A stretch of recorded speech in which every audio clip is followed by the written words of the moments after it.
Hey, good morning, good afternoon, and good evening. I am Gamion. I will be your game developer for the stream. My cat Mega Kitty is not at her usual place, but she is still sleeping elsewhere in the house. Maybe she'll come by later and say hi. I am a veteran video game developer, both AAA and indie. I've been making games on and off for the past 40 years. Most recently, Field of Heroes, an online multiplayer soccer brawler, which I hope to release early next year and get in the next Fest. This stream is mainly for working on my games, so you can watch as well as also hang out with other game developers and other people who just want to watch. Feel free to answer their questions and give them help if they need anything. Focus on this stream is to basically pretty up the game for Steam playtest, which I submitted on yesterday. So got to give it 2 or 3 business days to make sure that it approves. With my luck, there's usually one reason to reject anything, so I'm going to wait for that. And hopefully by the end of this week, I will be officially in Steam playtest, where I can start giving away keys and not just to all of you watching, but also to content creators who focus on indie games in development, such as I think it was the Indie Game Clinic, I think was their name. Another indie I follow used them, and they did a video. It was really great. So kind of looking to find those kind of creators, and then once the game is in a better polished state and I fix a bunch of bugs, then I think it'll be ready to send to members of the press not long before next Fest, where I have a release candidate ready, hopefully by then. Maybe not with every single field, but at least with most of them. And then after that is early access. And then once I'm in early access, I hope to get out of it as fast as possible, because I don't want to use it as a crutch to say, well, I'm in early access, so you can just ignore those bugs. It's early access, you can have bugs. And that's not what I want to do. Is webcam delayed? It shouldn't be. It's the webcam. So my face cam is right above my monitor. The cam in the living room, where Mega Kitty would be. They should have almost no delay that I know of. So now if there's a delay with the audio, then maybe that's a problem, but I'm not detecting anything wrong here. But yeah, this evening I'm focusing on Polish Pass, starting with fixing Ulrich's dash. Ulrich is the Cent Orc, who you can play as. So, here we go. So yes, you can actually play this soccer game with an orc, Cent Orc, because that's how I roll. Because having bipedal and players is just boring. I want to mix it up here. So I'm making a new particle effect for his dash. I'll show you the old one and the new one. So the old one, the dirt dash, what it is, he dashes and then it leaves a trail that slows down other players. It gets in their way, they have to climb over it, it looks kind of bad. So this is the old trail. Kind of see it, that's a new trail. Old trail here. See, it's got these holes and these little craggy horn spike kind of things. It doesn't look good at all to me. It certainly doesn't fit the art style. So here's a new one that I'm going with right now. Let's do easier to see. This is kind of more the new one. It's just rocky. It's just rocks.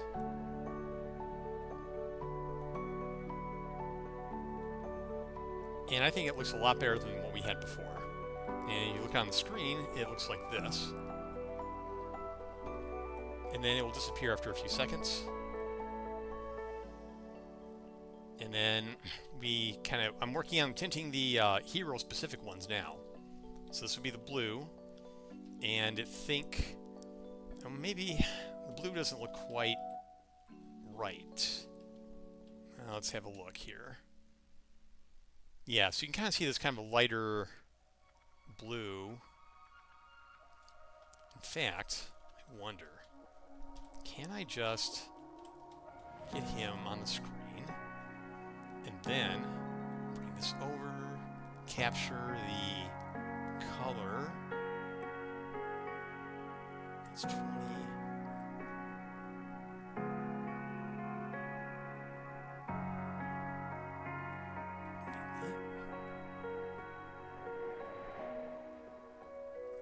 this. Yeah, so that's the blue. Wait a minute. This constant. I'm looking at the wrong one. This is the one. Okay, so I want to shift that blue around a bit.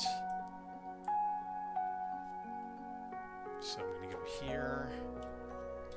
Take this aside. And then capture that color. Yeah, right off his backside like this. I think that's what I wanted. I think I got that. Try it again. Yeah, I got it. Okay, so now bring this back. Oh, the color picker's gone. No, I realize this is going to make this easy on me. Alright, let's try it again. And choose the color.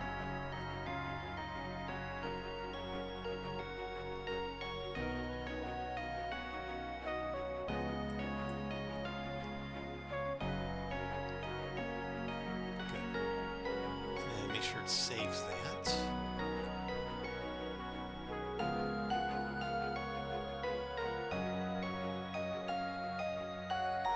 I'm just going to go ahead and capture this in a screenshot because I don't know if it's going to save it when I stop the simulation. Oh, it did. Lucky me. So that's the new color. Let's see how that looks in the preview. Pretty dark.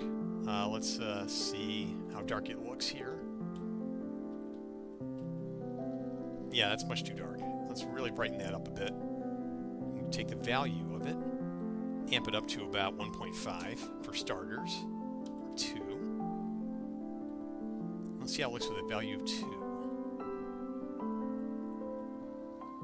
Oh, gotta change colors first. There. Alright,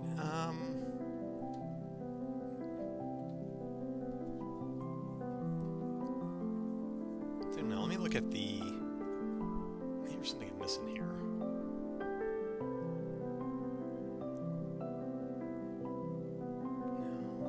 No. That's alpha. That's a constant. So maybe the material.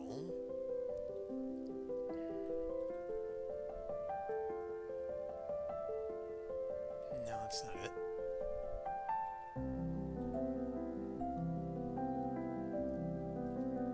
Let's give that one more color boost. Let's take it up to 3.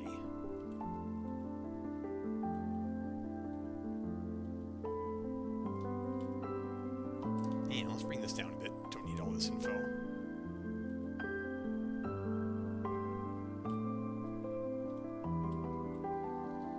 Well, that's certainly a lot more like it.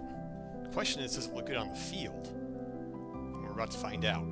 Let me do the same for red real quick. So we're going to copy this.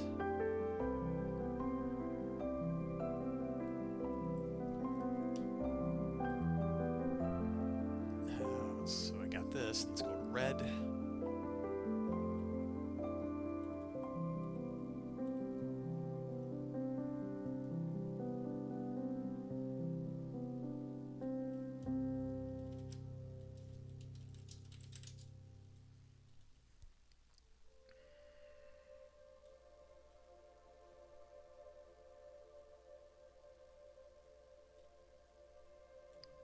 Shift that.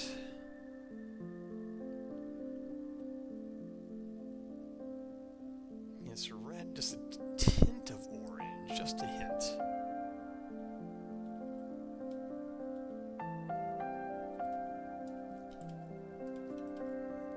2 might be good. We're going to hook that in.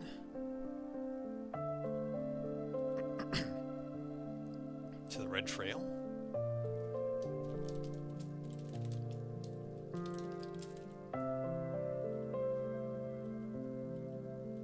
Try that. Okay, that looks about consistent. Now again, how does it look on the field? That's where we're going to find out.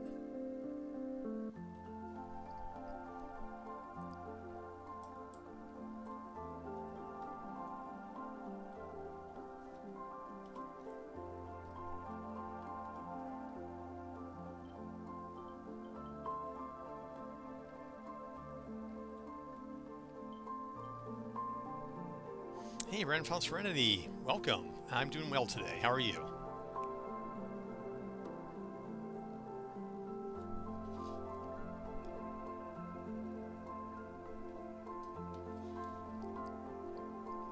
Started the stream a little early today, but I think I got a ton of stuff I want to do.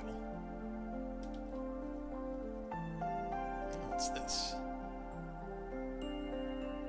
It looks like a crash. Or no, it's an ensure failure. Okay. Alright, so I guess this is valid condition if I'm playing in the editor. So, I can just simply change this to a null test.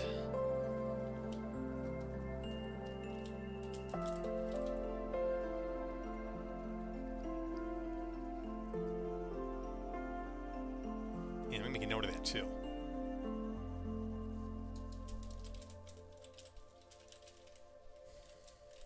High or outside.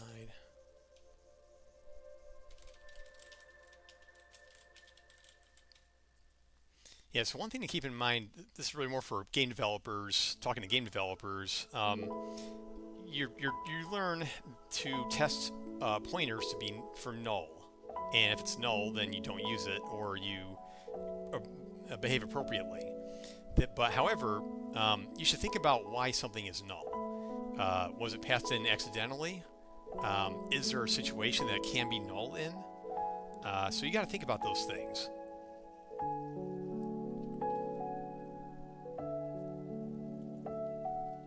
And check something real quick. Okay.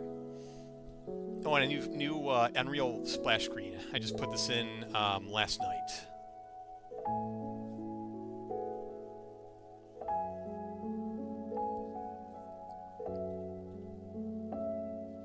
It's pretty much the Steam store page art, but don't tell anyone else I did that. Alright, Dirt Dash. Alright, so let's see how the Dirt Dash colors look on the field.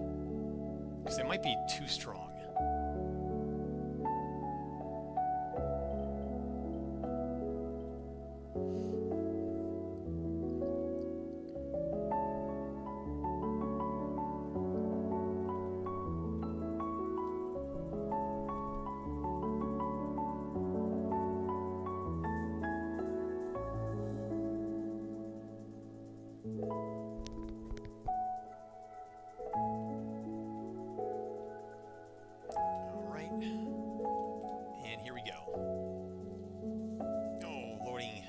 Animations loading everything. Alright, let's let this hitching run its course for a minute and then we'll try again.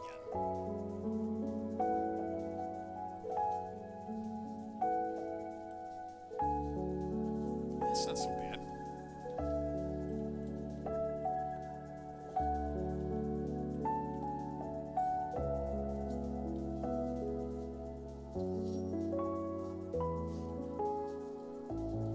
Yeah, I think this can work.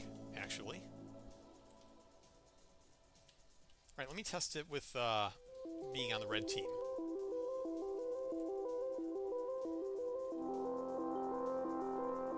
Oh,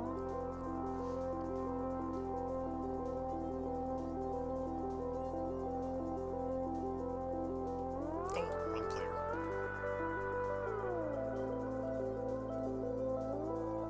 And we went red.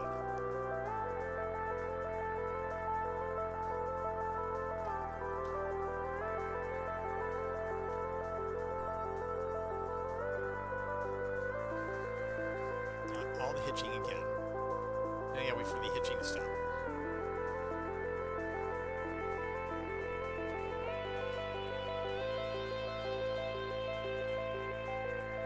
Yeah, that's pretty good. I mean, maybe I could tone it down just a hair because it make it look more like rocks.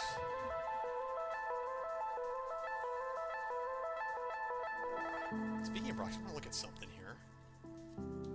I don't know what the rocks. So these rocks. Okay, so they're pretty plain. Maybe I could put a rock texture there. And it looks okay.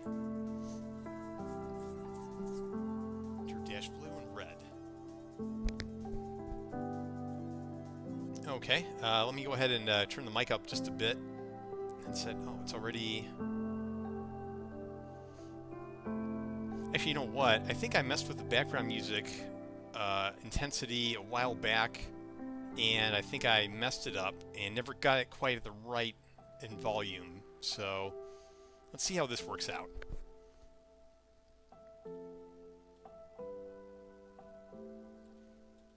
Alright, I think I will tone the color down a hair. So we'll go 2.5. And here. Let's see how that plays out.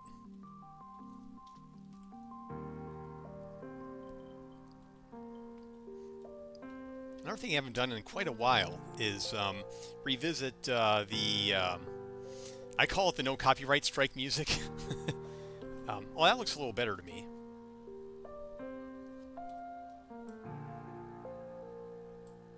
I'm trying to remember a German sports video game that was very similar to, vaguely similar to this one. Okay. Do you remember what year it was made in?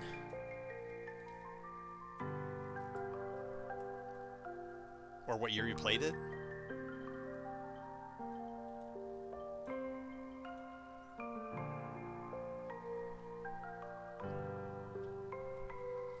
Yeah, that's better. So turning the color down, it's not as bright, and you kind of get those shades of the rocks. So the games I know of, there's one that came out just pretty recently, and I forget the name of it. Well, at least two of them came out recently, I think. But before them, there was Omega Strikers, and of course Mario Strikers. I've heard Blood Bowl come up. I mean, it's not really soccer, but I've heard that thrown around. Oh, Brutal Sports Football. Okay, let's have a look at that. Oh yeah, look at that. That's pretty close. Amiga. Wait, was that? Awesome, Amiga. It takes me back. Brutal Sports Football. All right, now I gotta know. Could have been a classic for its humor, violence, sound effects, and multiplayer, but faulted its graphics and single-player mode. You know, a funny thing about that is I had an old version of this game come out like years ago, and it was kind of fun, but the graphics were really dated, and so I took it down itch.io. So, but yeah, choppy scrolling. Oof. Yeah. All right. Let's see if we can find any gameplay of that. And by the way, there's only an orc. I only have orcs in my game because I can't afford. Oh wait a minute, I've already watched this in part before. Yeah, but I only have orcs because I don't have the budget for anything else. I wanted to have like a different, I wanted to have like a big lineup, like an orc, a gnome, a giant snake, and I wanted like a little oh. Well, anyway, you get the idea.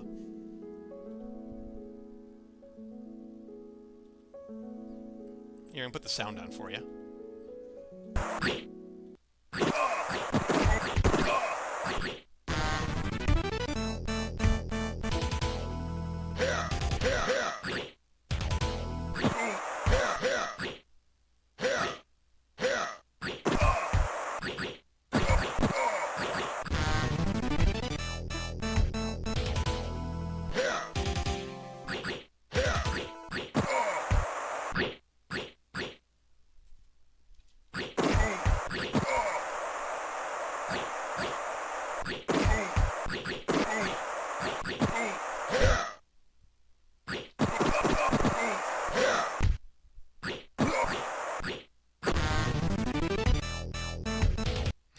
That's cool. And for those of you out there, this is your chance to get ahead of me, and you can just kind of make your own in this format, and you are golden. So, yeah, that's cool. So back to this. So yeah, I never played that.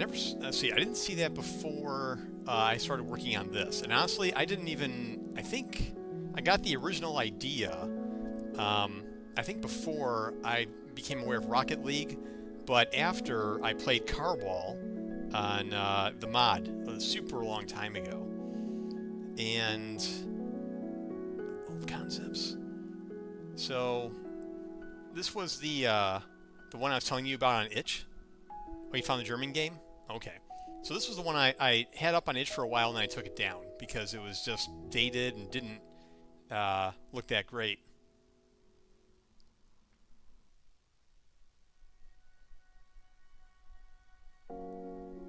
And this is the one that I originally came up with in 2014 as a learning tool for Unreal Engine behavior trees.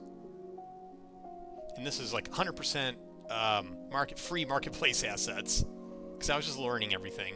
This was about the time, this was not long after Unreal made its engine more freely available.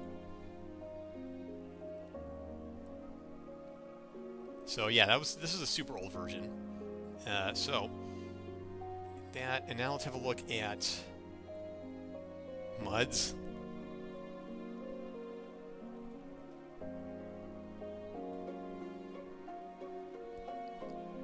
DOS screenshots. Oh wow.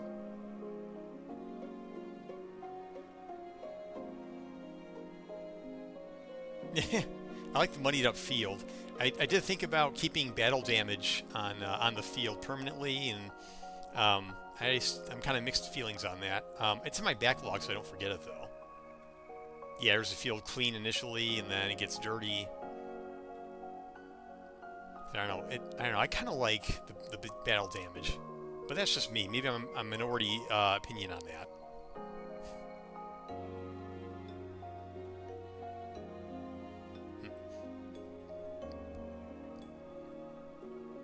Oh wow, this is a whole.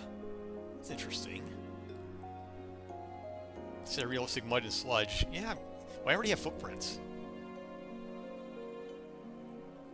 in the desert field. So I'm pretty happy with this update to the Dirt Dash. And I want to keep things incremental. I don't want to try and change too much, because then I get mixed up, and then it's harder to iterate. So I'm going to commit this as source control now. I'm going to do a couple other fixes here.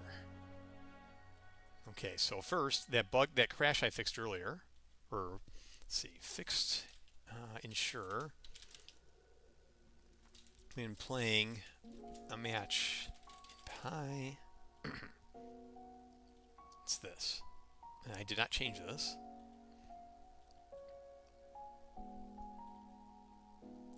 Don't need to change the danger room. Updated Ulrich Dirt Dash particle effects.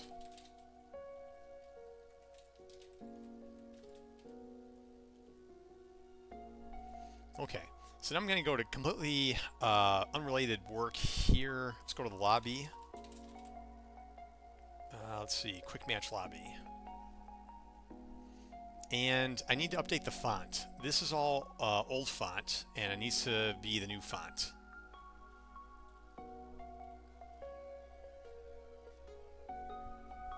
Now another thing I'm going to do is I kind of have my own music that I listen to when I'm developing that kind of keeps me motivated, but it's not music I'm playing on the stream, because I think some of it may or may not be copyrighted. It's old from the tracker modules from the mod archive, like old Amiga tracker files from chip music back in the day. So I just want to make sure that's not bleeding into the stream, because it happens sometimes. Anyway, let's go ahead and update this font. And the reason I'm updating the font, it's a style change that my artist recommended. B, it supports more international characters than the current font.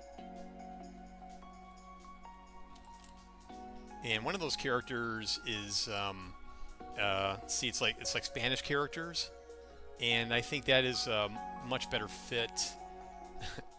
That's gonna be a pretty good fit for the game. I think there'll be a lot of people in Spanish-speaking countries playing this game, so I want to get that all ready.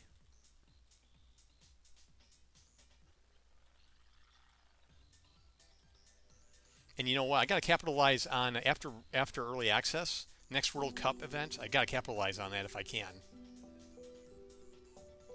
Yeah, let's move that up a bit more.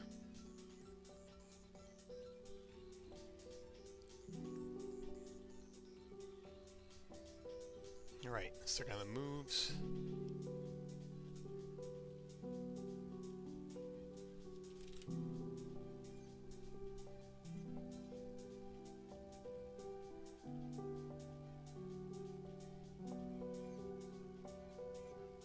June 2026. Yeah, so early access would be like March, maybe April, depending on how many bugs are found between now and Next Fest, or found during Next Fest. And I don't want Next Fest is not a test release. It should be I think the game is done release, and I've tested it very thoroughly release. But if there are a lot of bugs in it, then I will need to fix them.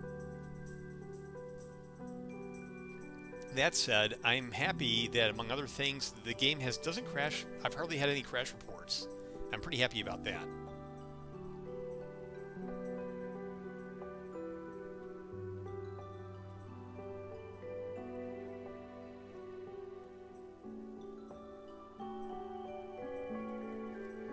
And I've also had several pro test sessions, paid test sessions, using the Game Tester GG service. And I've had a number of tests with people I know in the AAA industry who were gracious enough to lend me some of their time to play.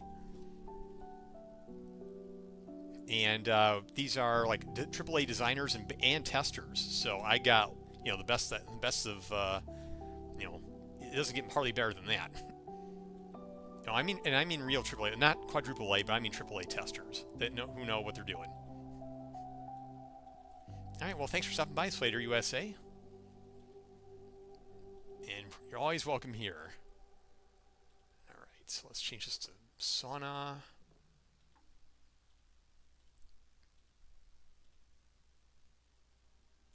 Did I get everything? And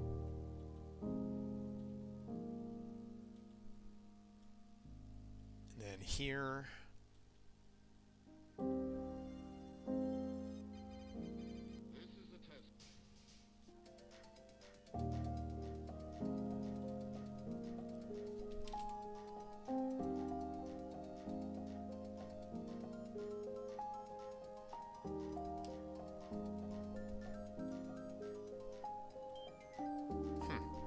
Seem that quite centered. Should be more like here. Oh, it's the checkboxes, that's why.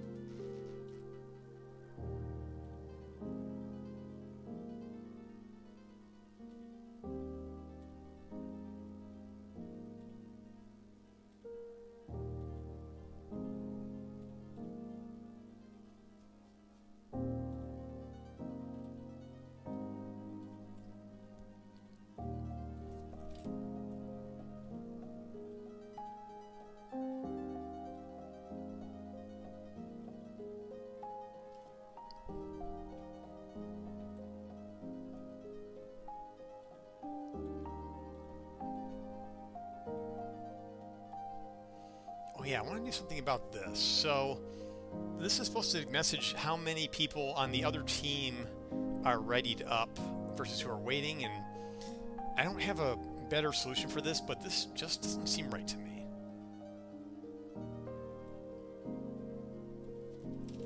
It just seems hard to read, and I can't put my finger on it.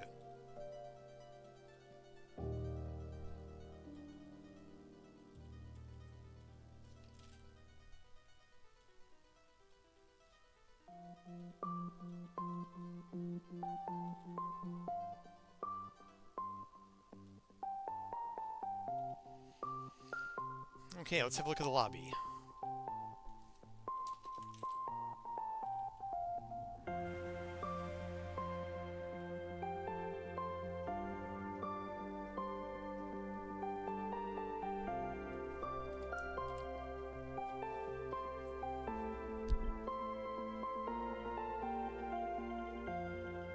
Okay. Oh, forgot to get the name under the hero icon.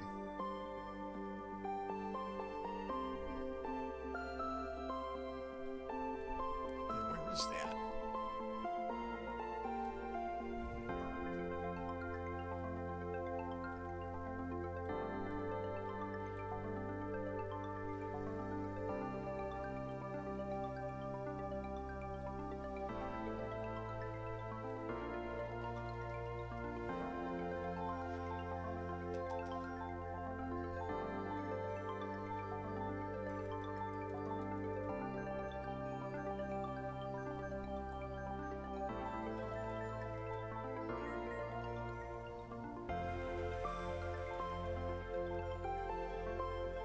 Hero chooser button.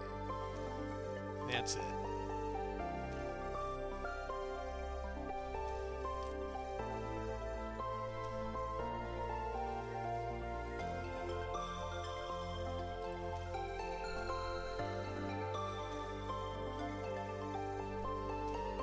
Yep. Alright, I think we covered that.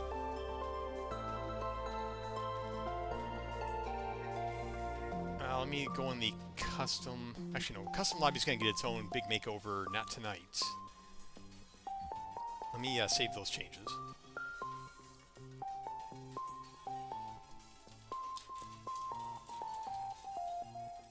Updated quick play lobby fonts.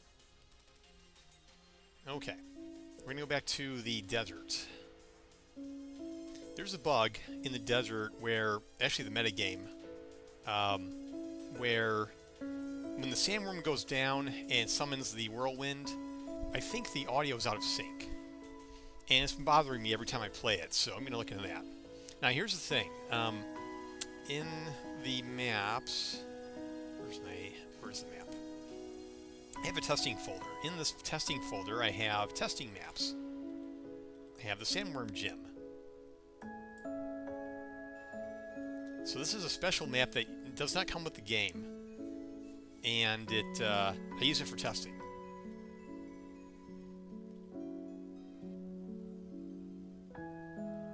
So summon the sandworm, attack.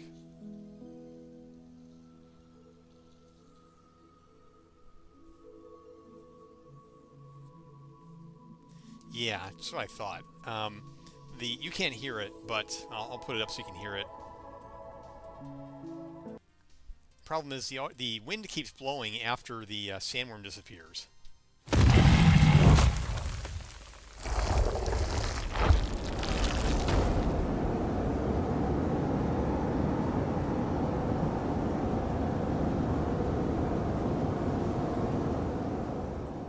Yeah, so I gotta remember what drives that wind and shorten it.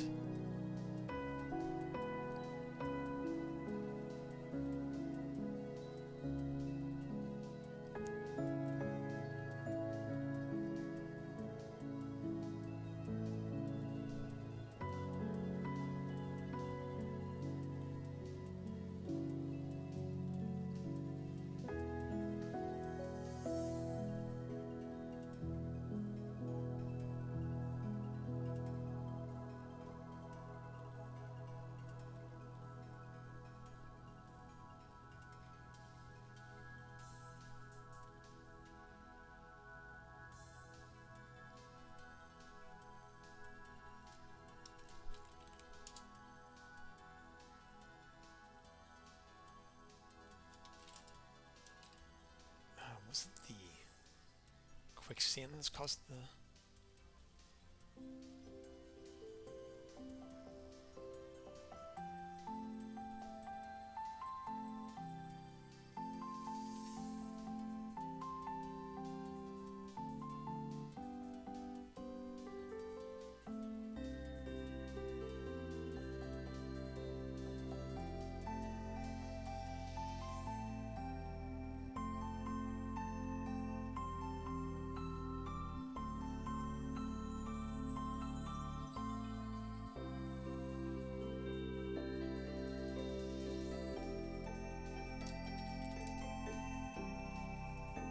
Ew, it's hard-coded. We don't like that.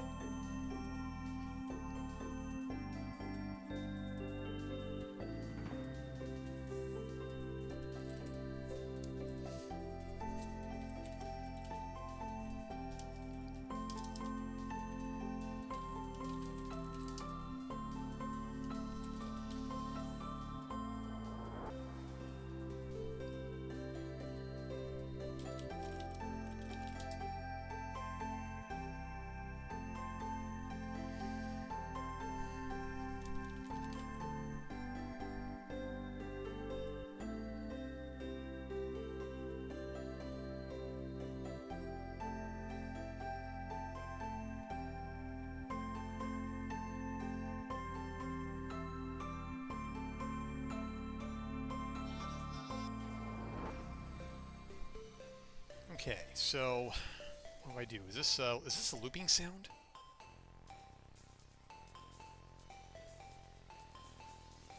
It really should be.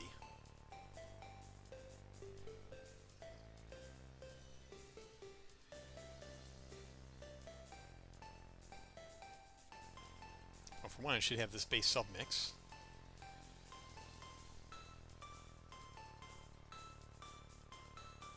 Don't want to have attenuation. It should be field wide. Now, where's the source file? Here we go.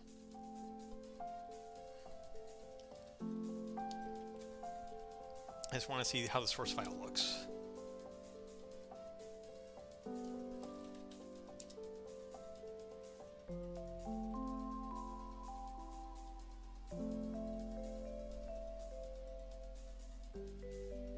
Ew.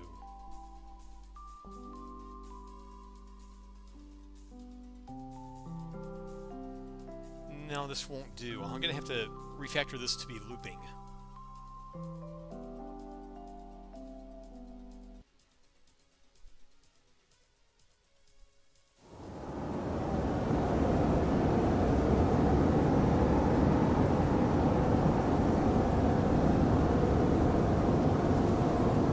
Okay, now let's take it where it is in its maximums.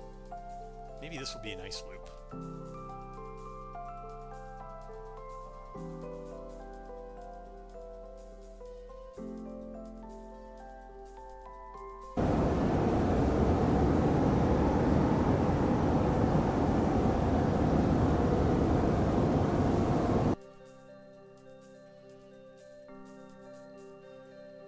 Make this loop.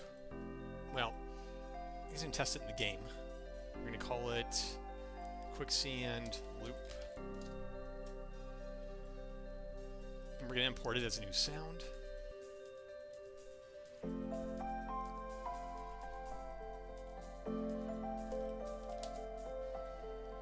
Okay, now what?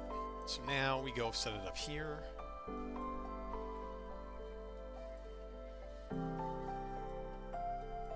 But how do we make it ramp up and then ramp down? So first let's listen to how it sounds right now.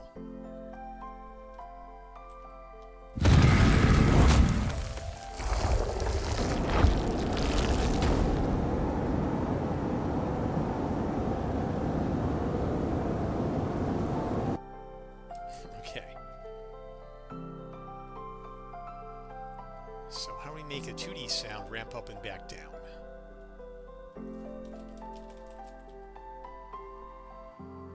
I believe it's, so this...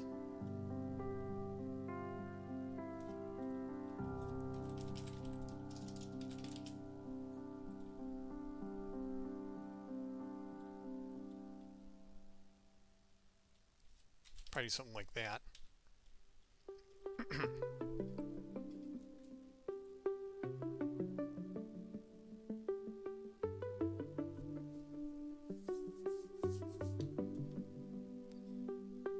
Play.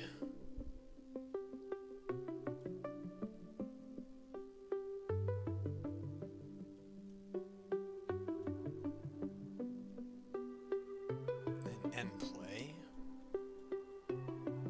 So what decides how long this lasts? Should be lifespan. Okay. This is the calculation. Initial lifespan. Am I not using that?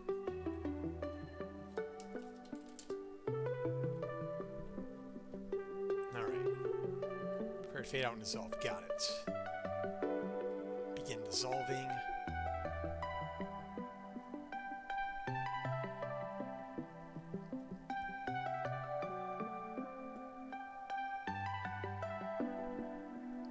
Okay. Alpha and tornado. Oh, I think I know what I'm going to do. Where did I play the sound? Right here.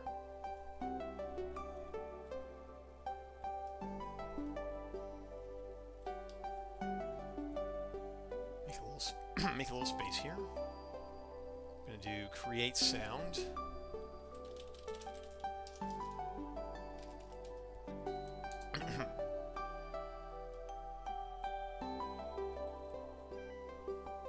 And we're going to have a transient sound, instanced wind blowing, and that is a, what is this, a audio component.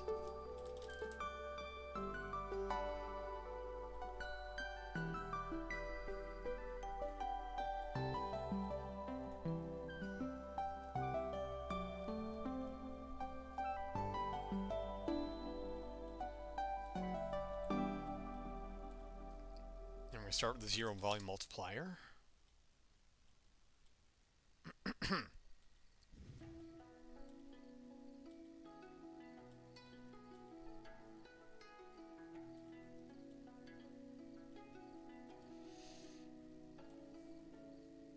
Wait a minute, I don't need to do that. I'll just create the let's create it right here.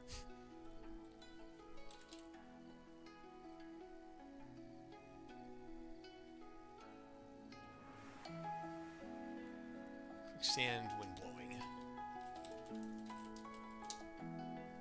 Yeah, don't need to do that.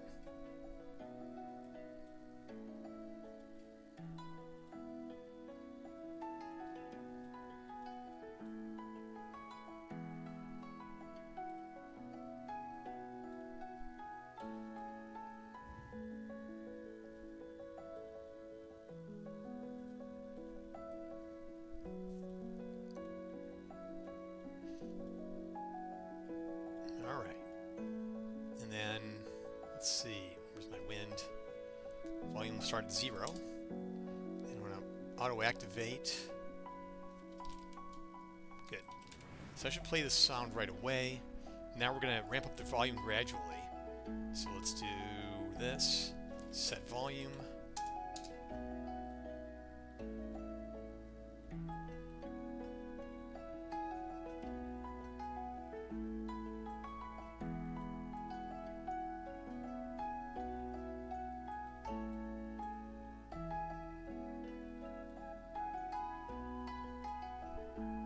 It takes from 0 to 1. Yeah, that's right.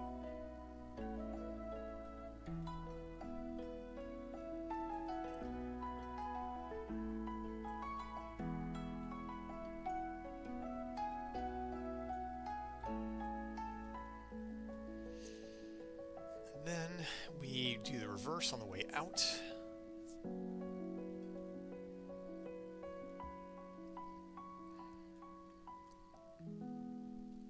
Begin dissolving right here.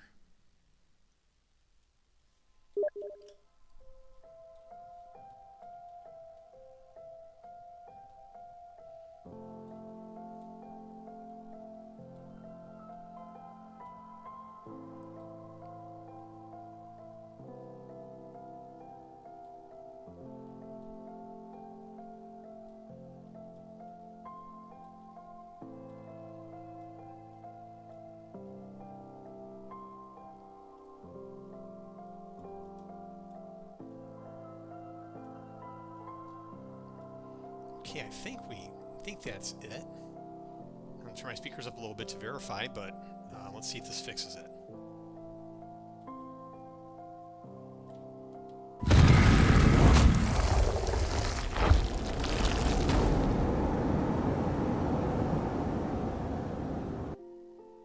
Yeah, that sure does it. But those effects disappear really quick. Let me run this again.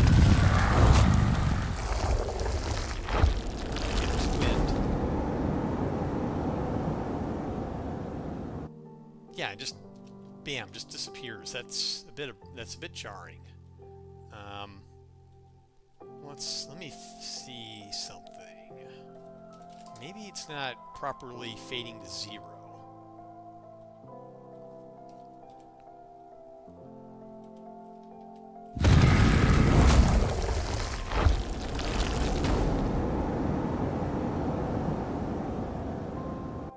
Yeah, I knew it. Needs more time to fade out. Or less time, really. Should be a faster fade out, so let's do this. So that's 3. Oh, that's 3 seconds long. Okay.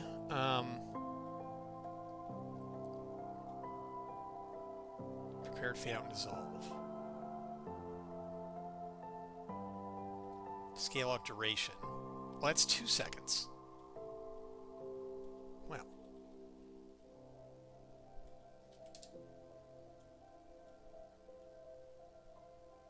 Oh, wait a minute. The curve ends. Wait, this was at 3 seconds.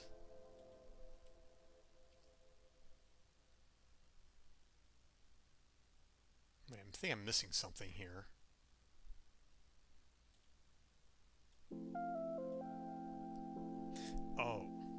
Oh, changes the play rate of the timeline. Oh, I see what I was doing.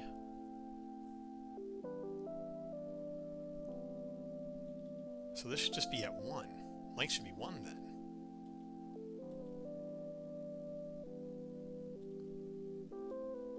Alright, how does this look?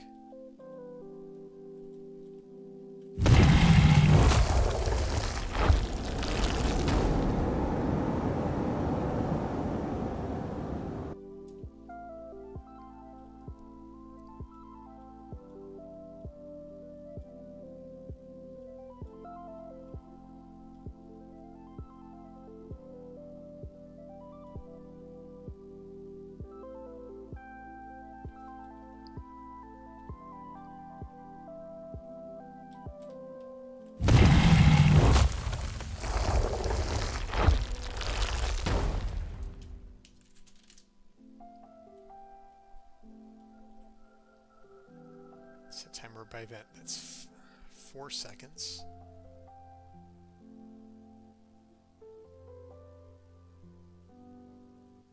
Scale duration is 2 seconds.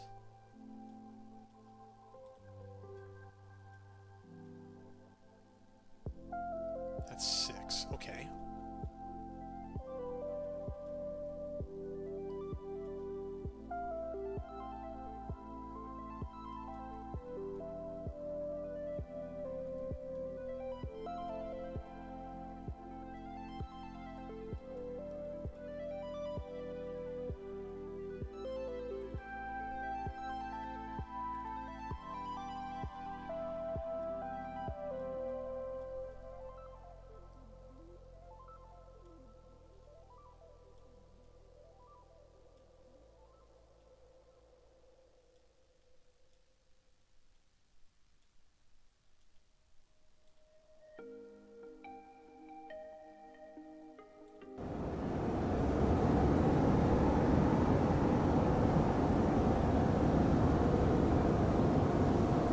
Seconds.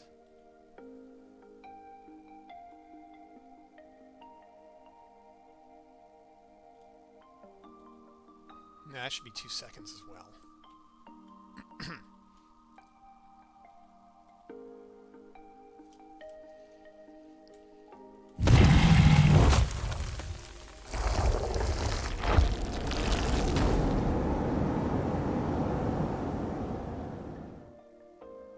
Better, definitely better, but I think it's still a little bit jarring. Let me see that again.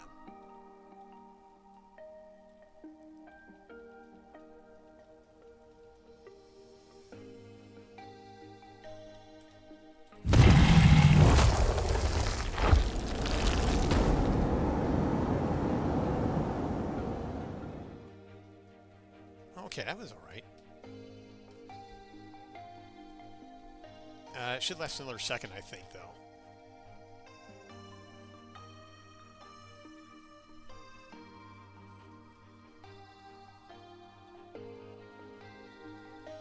Yeah, Sand Cone and Tornado should... Alright. We'll give them the same... We'll make them both 3.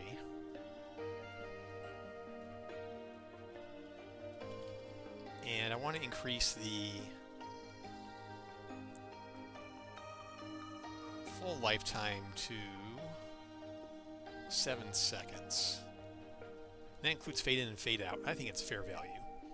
So to do that, we're going to go to our data table.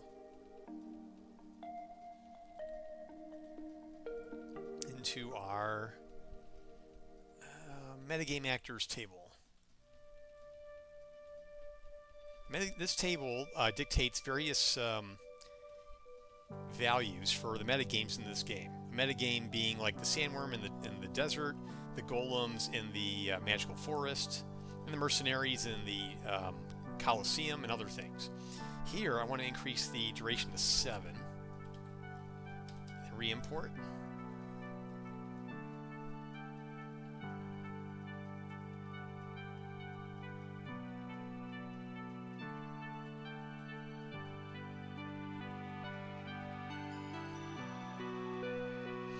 It's good to have a data-driven when you can do it. At 7 seconds now. So, let's see how this flies.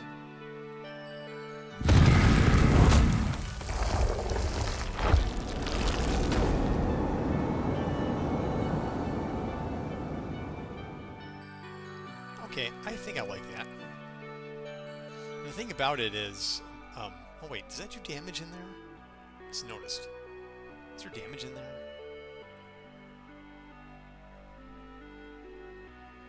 Oh, there is no damage in the quick. This quicksand doesn't do damage. Okay, let's keep it that way for now. So, all right, so let's save that.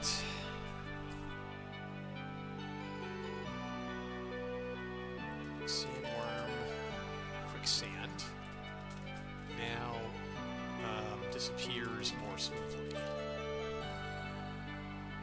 Really, that's really more a bug fix. Fixed bug where sandworm quicksand would disappear abruptly.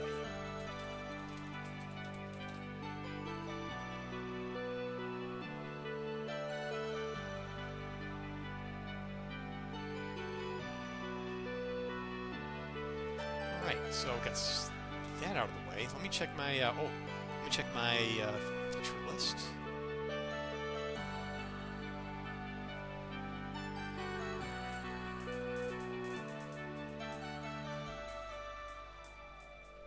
New filter. This is what I want to start using.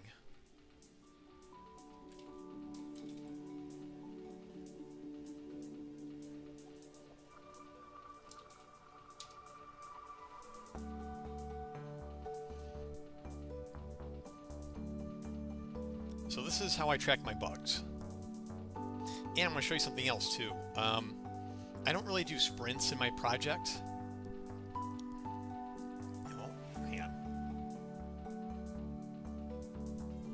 Status category. Okay, backlog. Should be backlog. And then save that filter.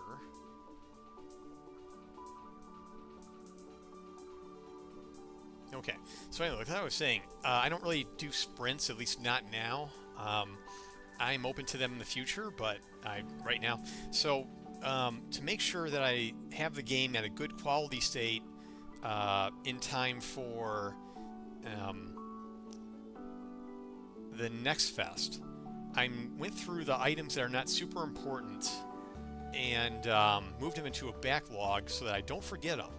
But they also won't keep showing up all the time every time I go to my list to find things to do. So these are the tasks that are in backlog. So for example, got the idea to make the Dodger spear turret projectiles spears be attackable, where you can shoot them and they disappear. That would take a fair bit of work, and I don't want to do that now. If I have more time, I would look into it, maybe even do it, or decide I don't want to do it because it doesn't really help the game. So we have another one. We have some tech debt items here too. Yeah, takedown streaks is another one. It would be awesome to be able to have some text on the screen that flashes by. It says, hey, you have 3 takedowns in a row. That would be awesome, but wasn't really part of the original design, and I just don't have the time to work on it in the face of many other things I need to work on. So all those items go in the backlog. And my default filter has everything else. 84 items right now.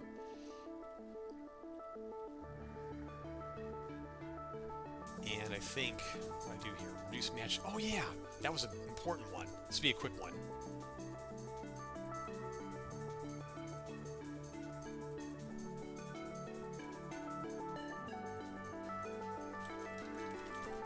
I did a playtest on Sunday with a friend, and these names were too big, so I needed to fix that. Oh, the scale box is probably too big.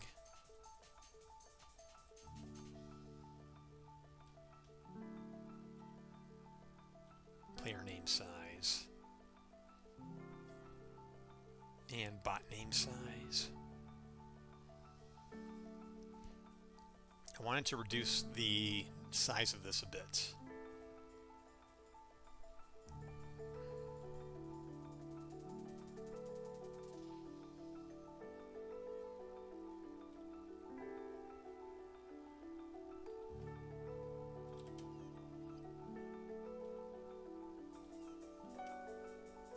Okay. Now make sure that that's looking right.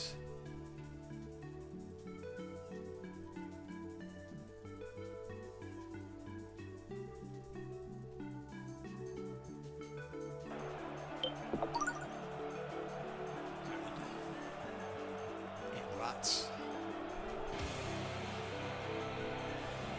Okay, so I actually have a pretty big name. Okay, that's still readable. Ulrich, Horace, Dodger. All right. So that was low pickings I want to get done on stream. So let me save that. Reduced hero name sizes on nameplates. All right. So I can mark that task as done.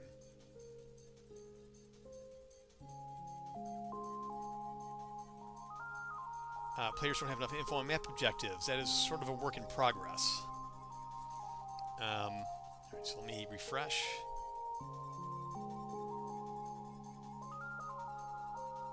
I hear Mega Kitty in the other room. She's awake. Yeah, so nativization came back to my top of my list. I was seeing other games do it, and I added some notes to it. Here's a test for compiler warnings that I've already kind of partially gone through this. I'll need to do it again when I upgrade to Unreal 5.7.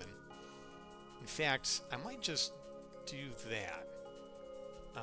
Maybe I'll repurpose this to upgrading to 5.7. But I can't even do that till it's out in November. I wonder if they actually have a date for that yet.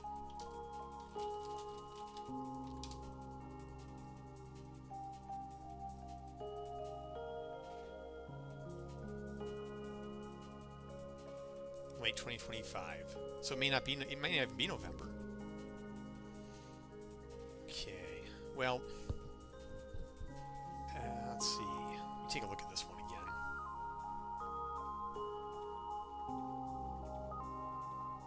Okay, there's compile warnings. I know one thing you don't really see a lot on game dev streams are people going back and fixing old compiler warnings, but it's something I wanted to see if there's anything else I could easily fix. I'm going to bring up, yeah, easier to read.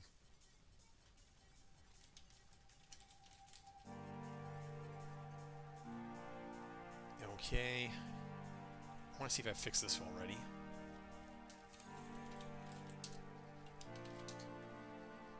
Search presence. Oh yeah.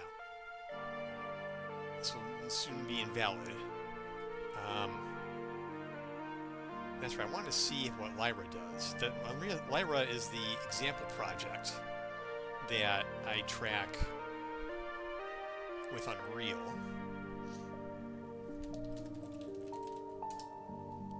Documents. Unreal projects.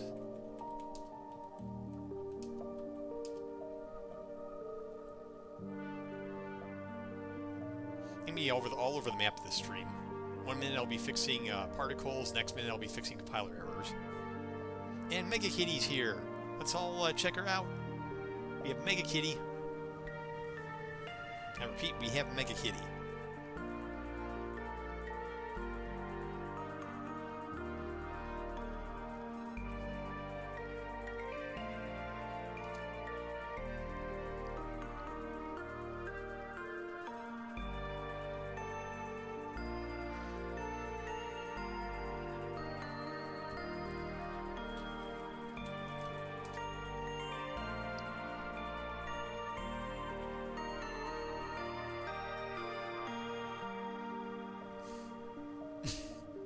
never get tired of this.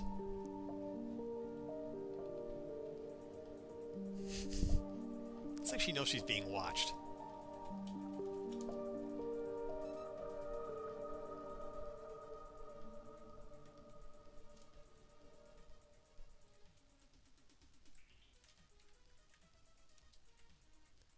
Okay, that fixes that warning.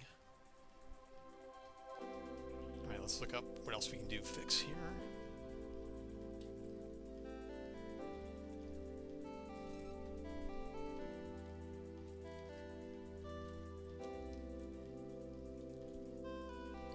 I fixed all the Rive stuff here, so I skip that. Playfab enums.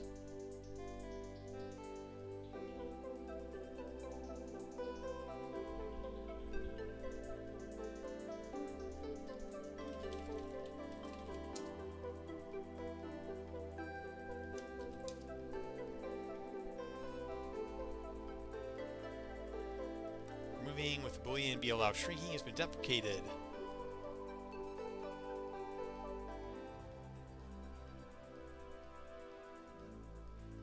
And she's asleep.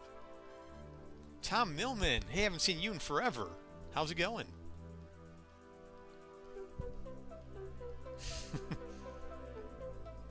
The Boolean has been deprecated. E allow shrinking. Oh, it already does. Oh, maybe this was already fixed. Okay.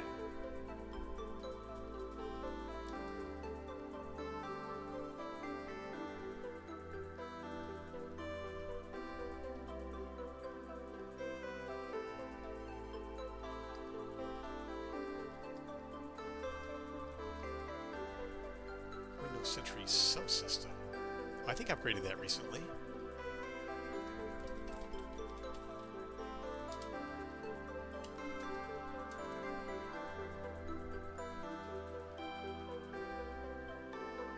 Oh, Gmail.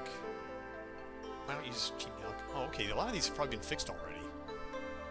So here's what I'm going to do. Fix this. I'm going to make sure this still compiles. You're playing games again. All right. Well, I really enjoyed when you were streaming, so if you ever get back into it, I'll definitely catch them. But if not, that's cool too. Because I got my cat. Finn is fine as a cat. So yeah, we got some cats around here. All right, I'm gonna mark this. I'm gonna make sure this builds, and then finish my change, and then mark this one as fixed. Because I'm going to do this all over again for Unreal 5.7 anyway. And while that's building, take one more quick look at Mega Kitty. Oh, there she goes.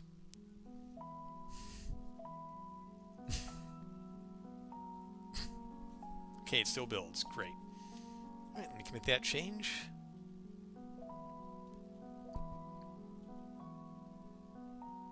Let's see, fixed compiler warning. Yeah, I like the chill music. I know, I think really something more sports themed would be more appropriate, but and there's plenty of chip tunes and techie computer music, but I don't know, I like this chill music. It takes me back to when I would listen to classical music often when I'm working, so that's a thing. All right, so that is addressed. Let's look at the list. So, you haven't been here in a while, and this is probably a good time to segue to the, real quick to the big plan. I already kind of brought this up briefly at the start of the stream, so I'll just go over it again real fast. The next milestone for the project is Steam playtest. I put it in review. I'm waiting for them on Steam to approve it. It should be another business day or two, I think. But I have bad luck, and I always seem to get rejected at the first time, so I'm gonna maybe give the whole week for that. Once they have approved it, then I'm gonna make sure I'm on the latest build, and then start inviting people to it's gonna be a closed beta. So really, it's a closed beta Steam playtest, and then get some people playing it, and Yeah, it needs more play testing. I mean, I've already had over, I think, 3 dozen people have play tested it so far over the past few months, but I need to get more eyes on. So, and I'm pretty close on, I think, obviously the art style's been decided. I don't expect many major changes, except maybe in the, well, not even hero balancing. I mean, it feels pretty good, but we'll see what people say. But I'm not expecting a ton of changes, not expecting night and day changes. So we get testing, and then in addition to people who are interested, and this can be anyone here, and if you're a streamer and you want to play the game with your audience, you can let me know. I'll get you the keys you need for Steam Playtest. And I also want to get the keys out to content creators with a focus on indie clinics, or helping indies with their unfinished games. So I want to get eyes on those and their viewers to play the game, get feedback. I finished the State of the Game video. That's already been out for a while.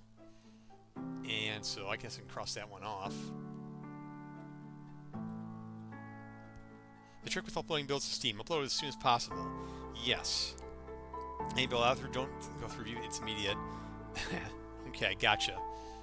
So, but the nice thing is, I'm not under any real time pressure that where I'm in a tight spot where I absolutely must have it done this week. So the next fest is PvP Fest in February, or no, not PvP Fest, just Next Fest, and that was in February 2026. This game doesn't qualify for PvP Fest because it's not a 1v1 game. The theme on their PvP test is Valentine's Day, so 1v1. I also do not qualify for their Sports Fest. I'm not making this up. They rejected the game for Sports Fest because there's too much combat in it. So they wanted more of a focus on pure sports. So, but you know what? It's their fest. I'm not gonna complain. I'm not gonna, hold a grudge or anything. They choose the themes. They do whatever they want to do. I will simply look for other fests. It doesn't have to be a Steam Fest even. I want to look for other fests too. I know there's a ton of game jams. There's a ton of themed events, and I just need to look around. I've barely even done that. So I really need to do that. In fact, I'm going to put it in the reach out to festival holders. So, well, this will be maybe after a little testing gets done. I'll do number 4. Or better yet, I'll just do non-next fests. Other indie fests and themed events. Yeah, there we go. And then reach out to content creators, news aggregators. Now, I want to help make indie games better before release. Okay, so this part is going to happen after the game's had a little more polish and play testing, and it's kind of to say maybe this is going to be like late December, early January at the latest. And I say, hey, I got this game out. It's going to come out in March. I'm going to be in Next Fest. If you want to get a first look at it before everyone else does, then here's some keys. And then Next Fest, and then somewhere along the line, Epic has a grant program where you send them your game, and then they will maybe grant you some money. So I want to apply for that once the game is at a pretty decent polish level, and I want to give them like a video of people playing it, like getting genuine reactions from people playing the game. I think that would be really awesome. At least as good as sending them the game. Is seeing people respond to the game is at least as important as showing them the game, in my opinion. Maybe more important. So that'd be awesome. Anyway, so there's that. Let's see, news post-match. Yeah, so working on that. Twitch integration. I have it planned but not started yet. So, but anyway, yeah, this is the general timeline of events that is going to happen between now and March. So I'm going to say early access. earliest is March 2026, maybe feel on the heels of Next Fest. So, and then get out of early access ASAP.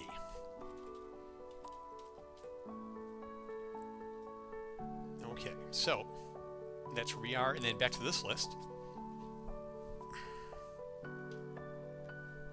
All right, localization. So this was okay, squad leader quits the game. The squad member is notified multiple times. I need to fix this offline because it involves creating packaged builds, and that takes forever to do. And not much something I want to do on stream. Players don't have enough info on map objectives. I fixed this for 2 of the levels. This is more of a running task that I'm gonna finish once I have get through the rest of the fields. Yes, Jira. Hey, it's free. So, well, the way I use it is free. So, I'm just gonna do it. Wrong with that. Okay, so here's one I've had in progress, a tutorial field. I did a lot of work on this over the weekend. I want to show you the tutorial field.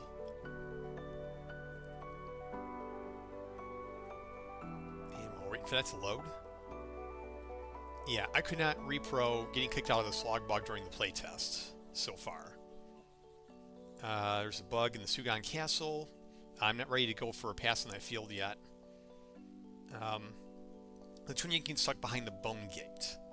I should try to repro that one on the stream.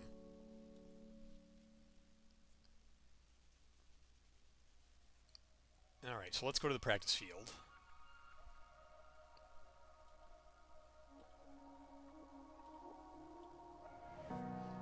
So, after studying Overwatch and Marvel Rivals, I kind of came up with the design for this field.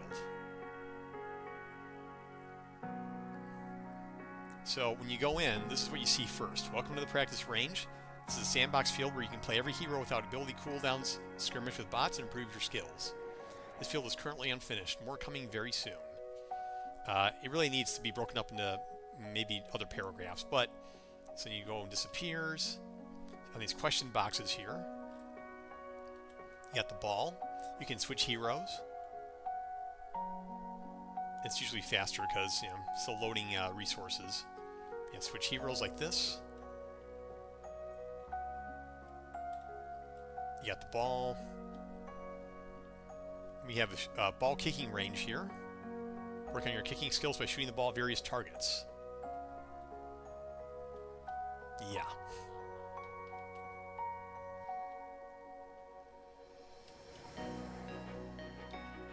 So there's that. Again, I'm going to make them light up, and I got to do a little calibration with the kicks a little bit, actually. And then over this side of the field, you have the target range. So here, you fire at these target dummies, and they tell you how much damage you're doing. So initially I'm gonna make some improvements to that. Okay, and then further down, unfinished work.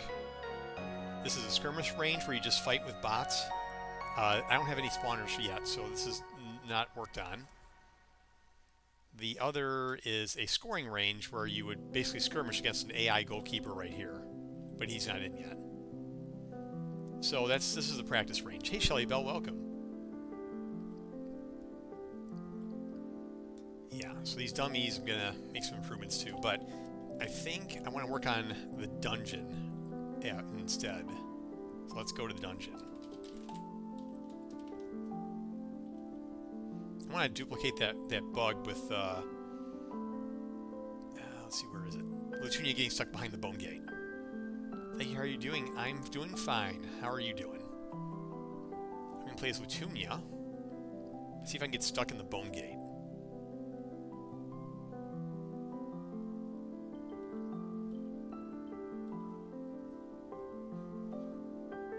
Oh, what's this? Looks like the carry a tune description is bleeding a bit off the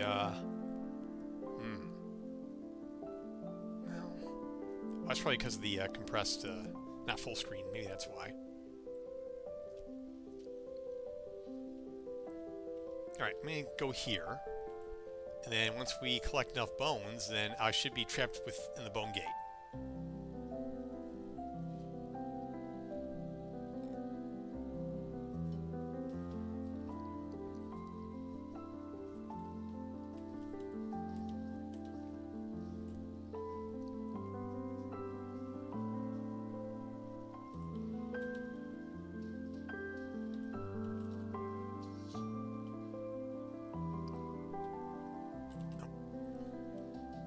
See, in this map there are skeletons, and you pick up enough bones and it makes a gate appear in front of your goal, and then no one can score a goal for in your goal for about maybe 10 seconds.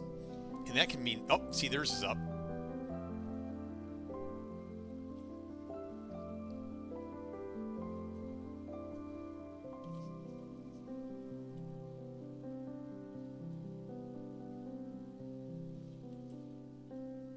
Okay, one more, and then we'll see what happens. Oh, of all the times I scored goal.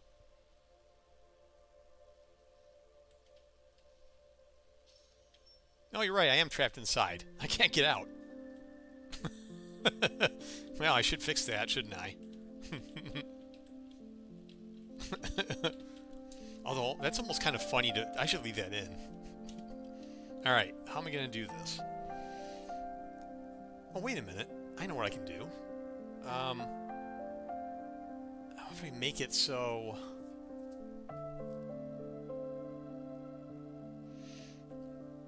let's see, what should I do? I want to make it so I can get out but not in.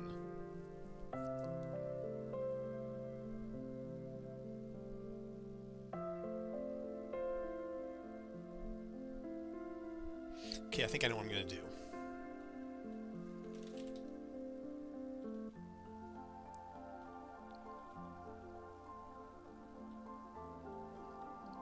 So let's put this one as in progress, because Jira. This came up in the September 10th playtest, so it's over a month old. All right, fix this bug.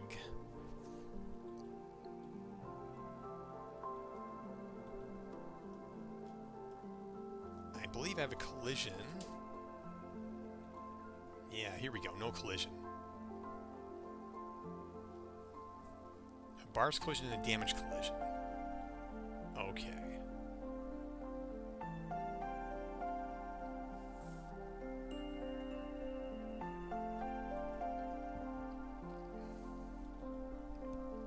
Collision enable.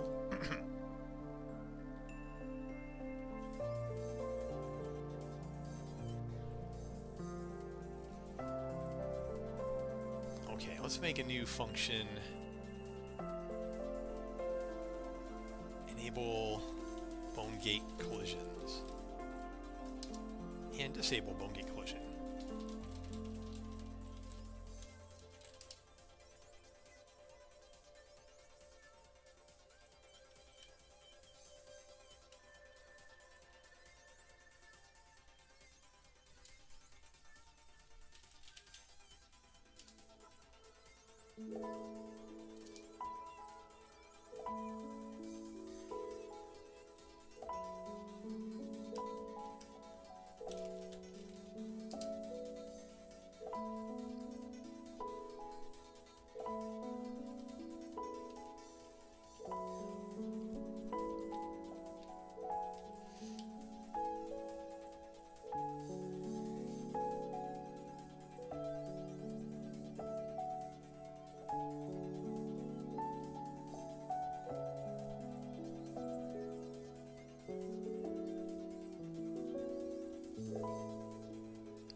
Shelly, though, how's work doing? Is the number of patrons creeping up for the upcoming holidays?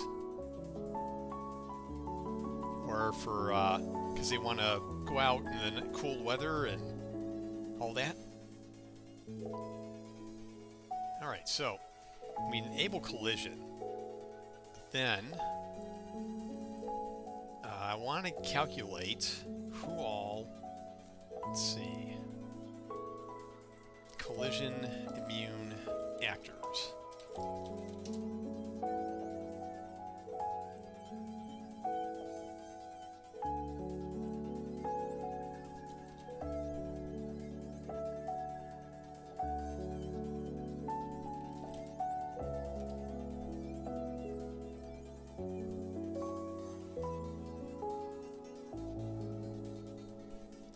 Make them pawns.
Okay, so what I want to do is get all the actors behind the gate. Oh, wait a minute. I can just get all the actors in the goal area. Yeah, that's even better.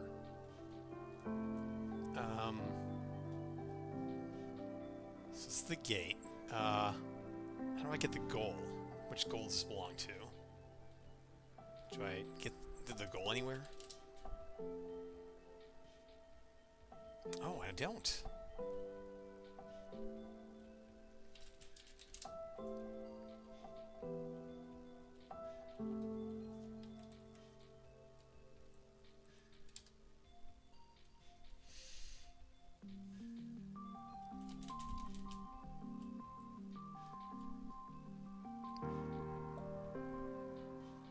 Oh, that's so simple. I don't even need to do this, but I think I will anyway. So I'll do pure const.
if it's really this simple.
It's overlapping, then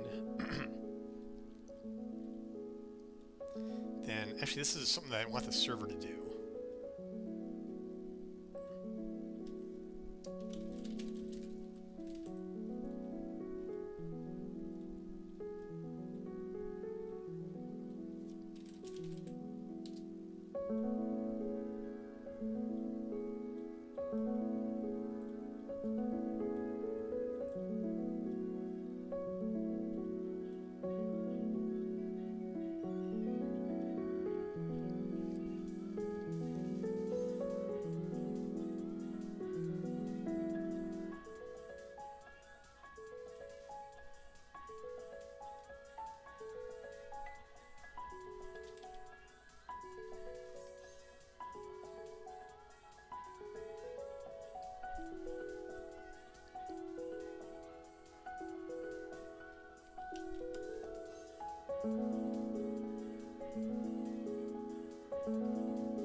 Okay, I want to see if this works.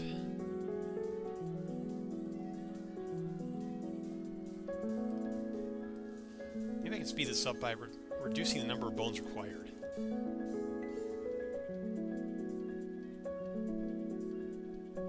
Oh, 8 bones.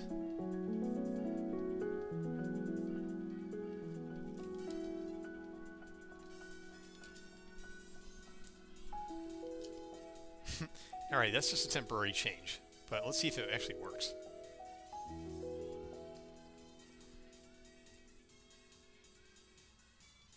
Oh, another thing that's bothering me, I want to make that ready button, I'll do that later. The text is too small on the ready button. Or maybe not, maybe that's fine.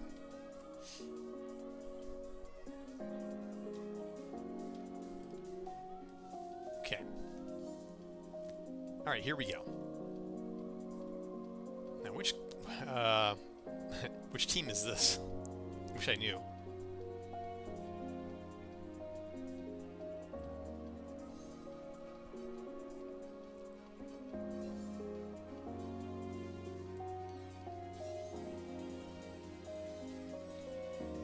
Okay. Oh, it literally dropped on top of the goal. Alright, it should detect me. Yes. Prowler, yeah, that's me. Good. So now I'm stuck behind the goal, which is no good. Now what I can do is I'm going to make that replicated.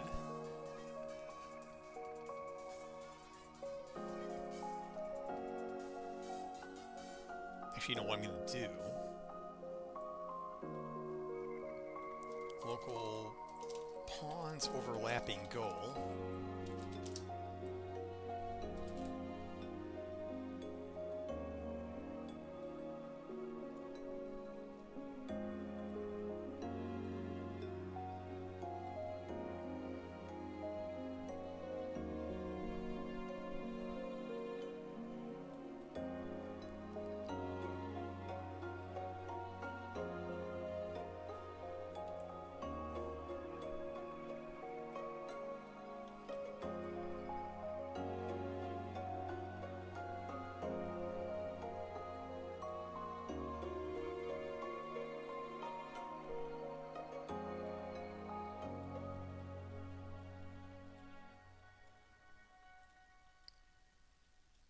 then when that's done, we set this, but it's going to be replicated. Is this replicated object? Replicate movement. Yes, component replicates.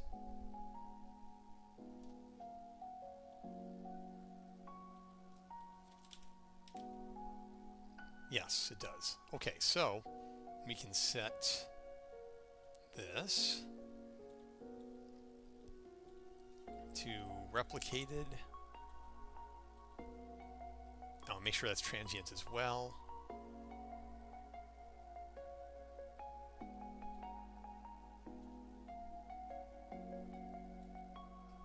And we set it here. Bear with me just one moment. It's pretty rare when I get texts from work after hours. Very, very rare. But I am getting one, so I'm going to take a quick look at it before I come right back. Just give me a sec.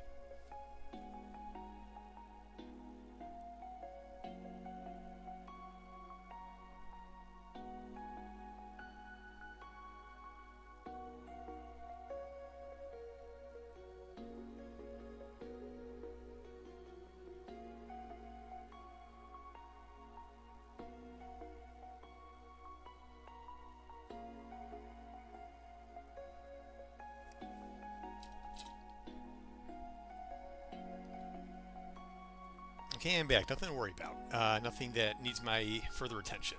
Anyway, so now we reset this.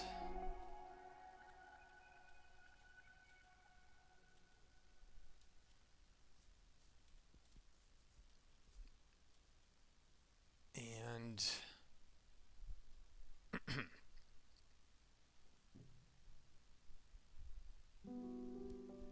I wonder if this is called on the server.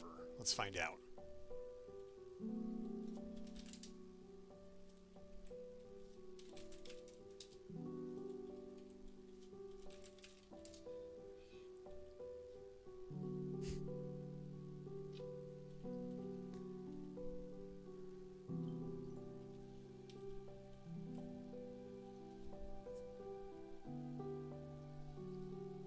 Okay. Oh, good, it is.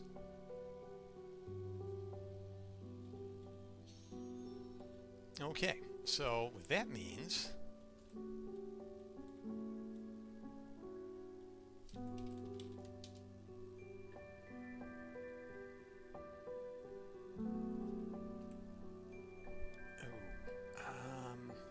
I need the old value though.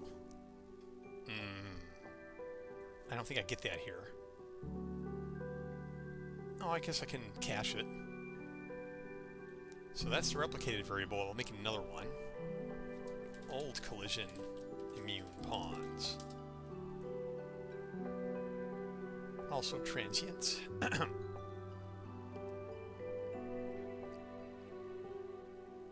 So first,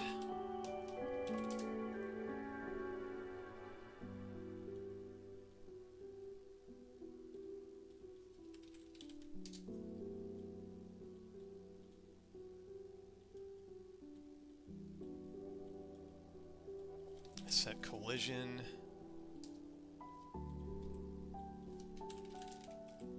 I want to set the collision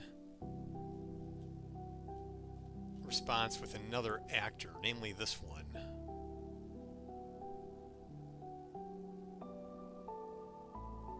Collision response, I think it was called.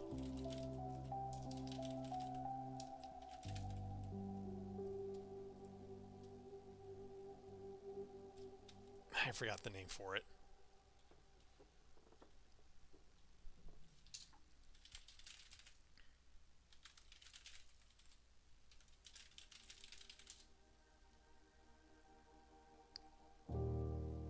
Set actor enable collision. Okay.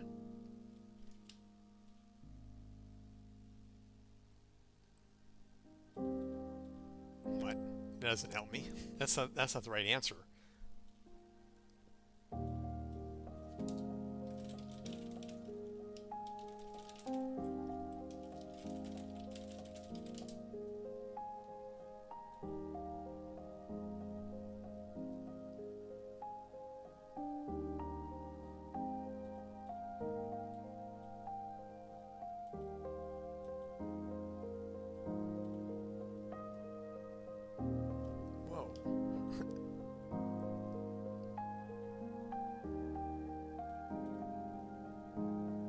No, I've used it before.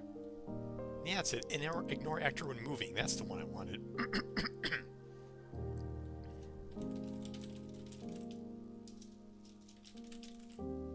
But I have to pick a, okay.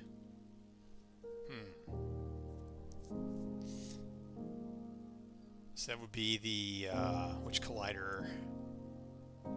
Bars collision.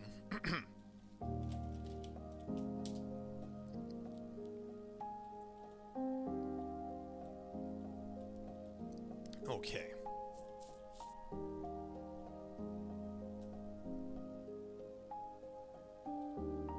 And then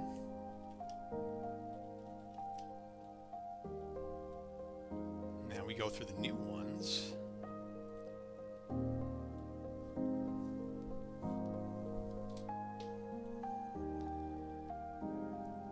And we ignore. So this is going to let me get out of the bone gate. Then, last thing we do is set this to this. Now this is only a partial solution, but I want to make sure this much works before I do the rest of the work.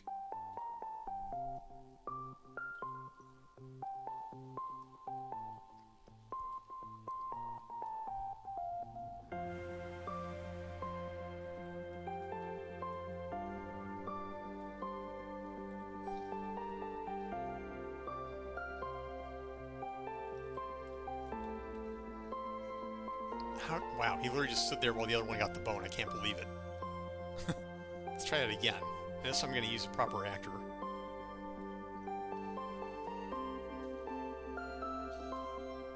No, it didn't work.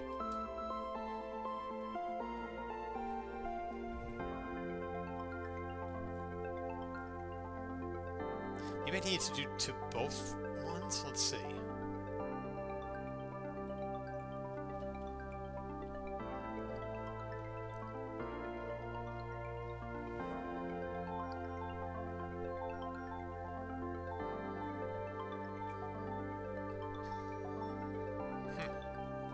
I think it was a damage collision, actually. Maybe I needed to do both here.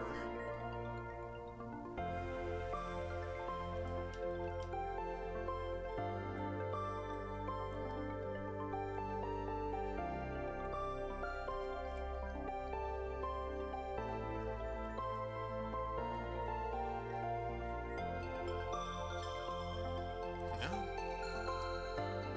What am I missing? Is there any other collider?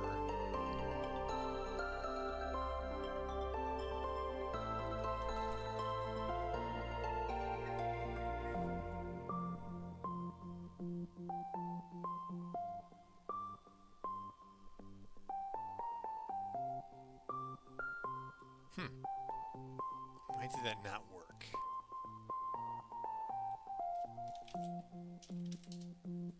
Let me make sure I'm doing it correctly.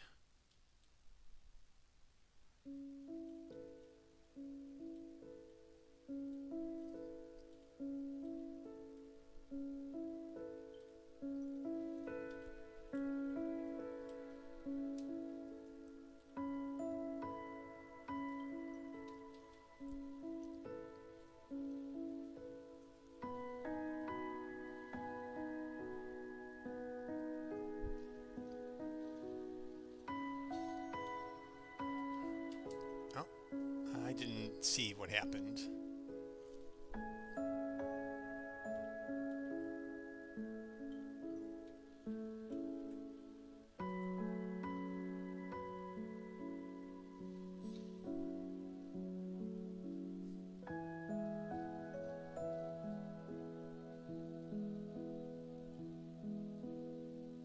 Okay, that's me. All right. Should ignore. Oh, I need to do it to the other one too. Oh. Okay, so I'm doing it in reverse. Okay.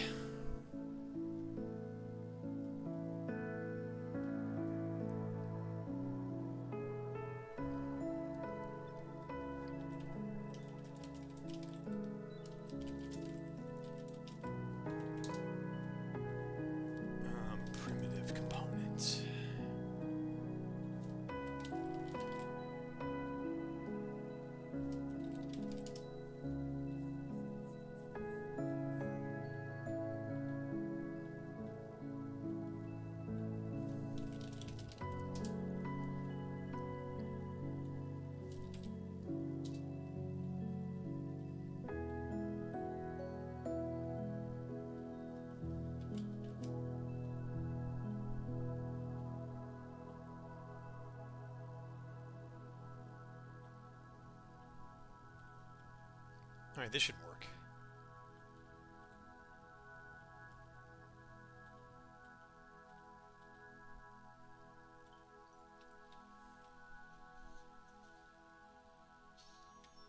There we go. But the problem is I can go back in, and I don't want to do that. So what I'll need to do is track when I exit. So we got enable and disable bone gate collisions. Let's make some new category for this to track everything. Collisions, enable, disable, and then a new function, test for overlapping actors.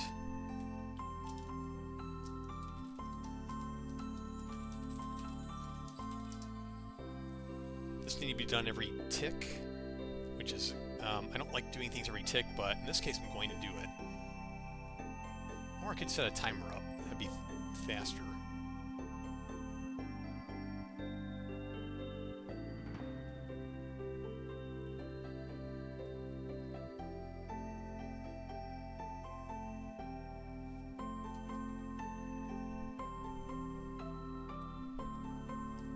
Oh yeah, I gotta reset this too.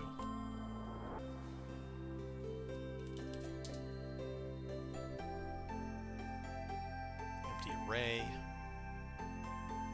If you have authority.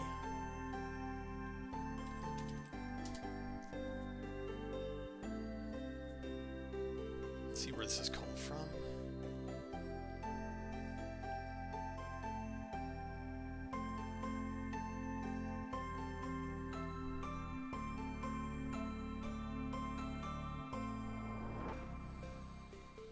So clean this up a bit.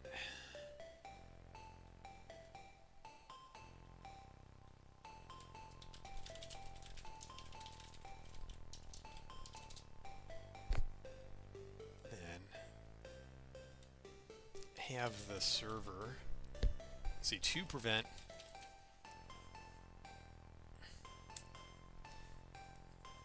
yeah, that's right. We actually are brothers. 3 years apart.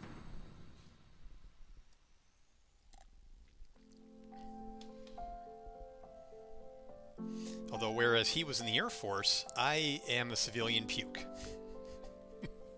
As I like to say. To prevent heroes from getting, prevent pawns from getting stuck in the bone gate, in the goal behind the gate. Detect all the ones in the goal and store them.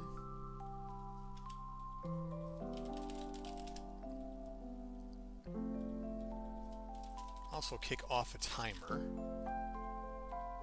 for detecting when they leave the goal.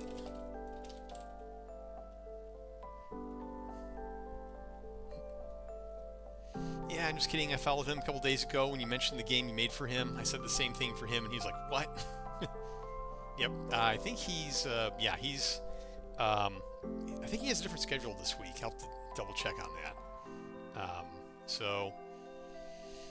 Yep. So I do Mondays. He usually does Wednesdays, but we both mix it up. I like sometimes I'll stream early Wednesday briefly, or I'll stream Fridays or Thursdays if I just in the mood for it.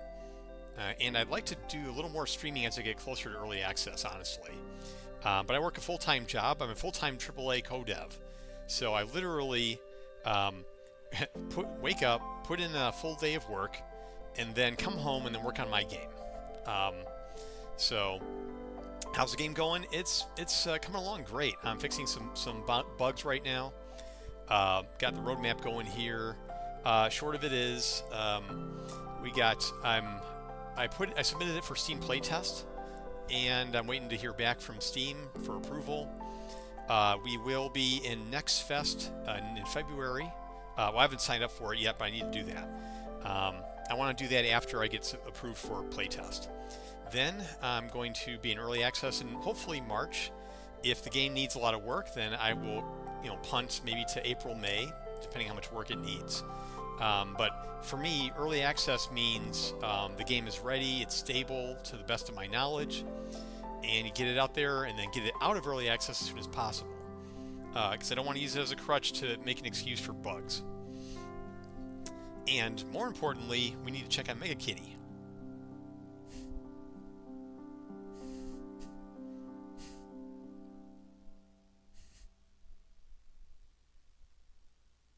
And Mega Kitty's doing just fine. Okay, where was I?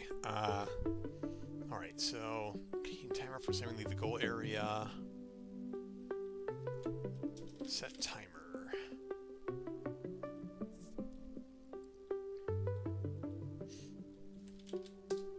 Create event. Test for pawns. Overlapping goal. Make that loop every 0.1. So every 0.1 seconds, we're going to see if someone is still stuck in the gate in the goal or not. And this only server. Actually, I'm going to make that authority. So, kind of pro tip: if you're developing a network game, it helps to name functions that you know at a glance are going to run for everybody, or just for the server, or just for a certain player, or just for the players. And that's how I go. That's helped me so many times. You can do a category, you can do a name, whatever you want. Just do it. And we also want to kill this timer when I'll set that timer value and kill the timer when we're done. That would be test for pawns, overlapping goal timer.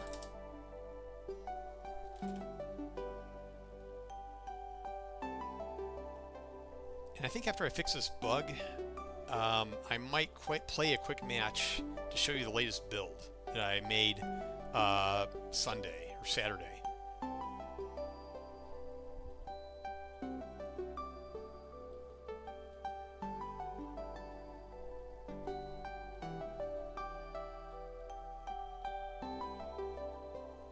Okay. And then when we hide,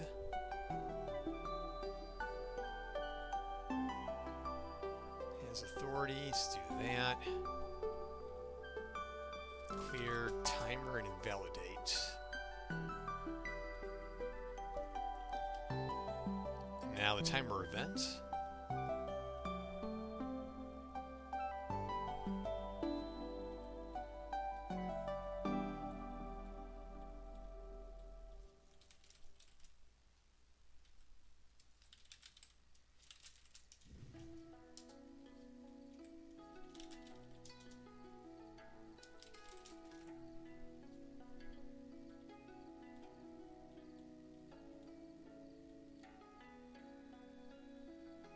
Wait, can I run this in reverse? No, I want to do a reverse for loop.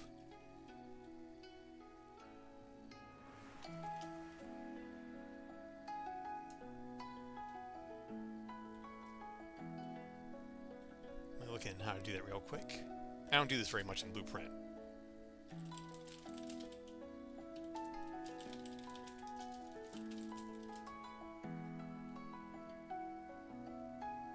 Yeah, I already know about for each loop. I just want a regular for loop.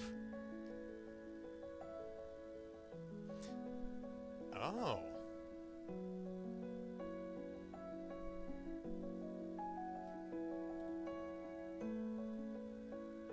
Oh, what, really? Okay.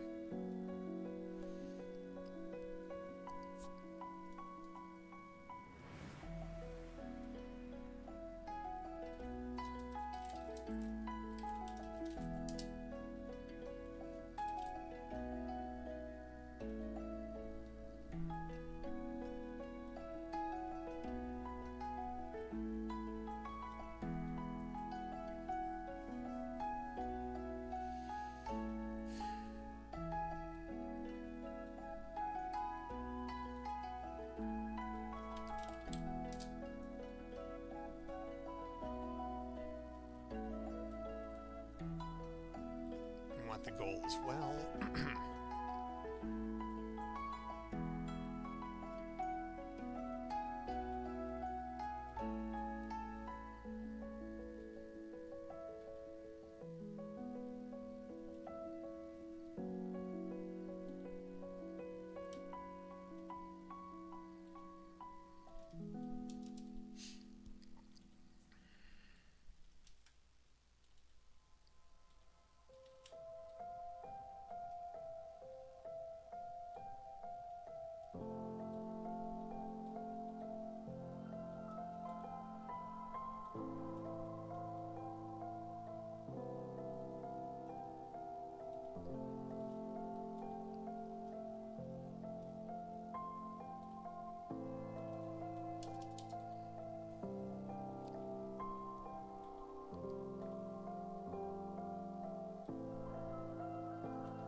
Test for not overlapping actor.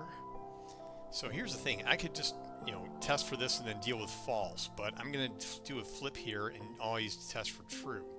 The reason is that I use true so many times that sometimes when I mean to drag false, I actually drag true. And so it's just easier for me to use to flip this Boolean. So that's just me.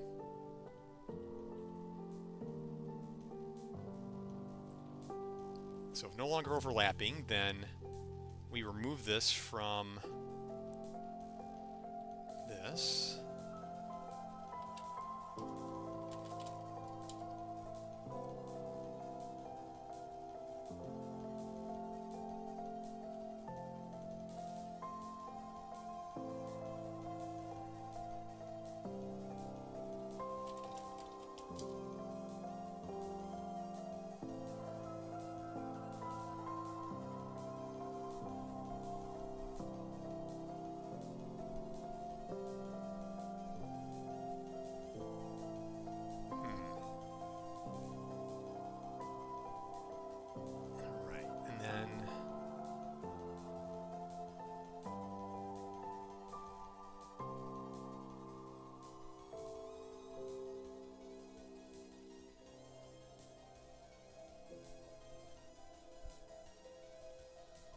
Let's do a safety check.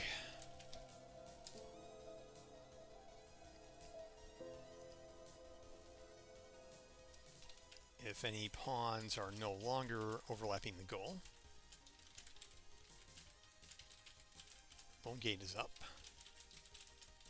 Then remove the collision.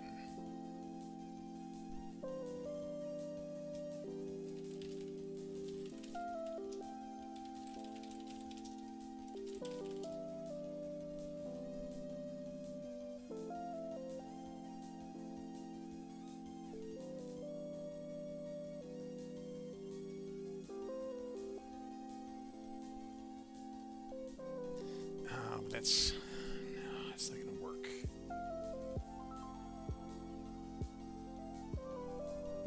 I want to see something.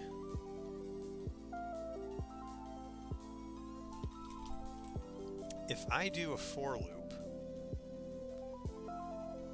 where the indices are can I do a switch from start to stop? Okay.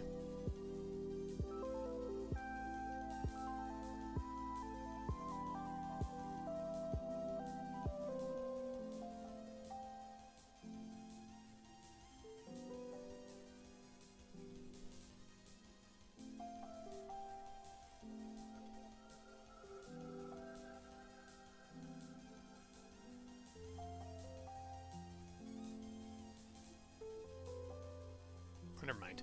All right, here's what I can do. So we set this, and then we go through the collision.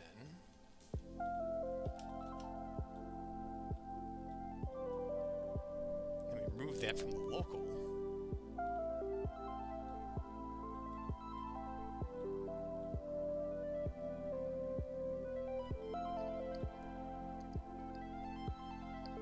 And then at the end, we set the official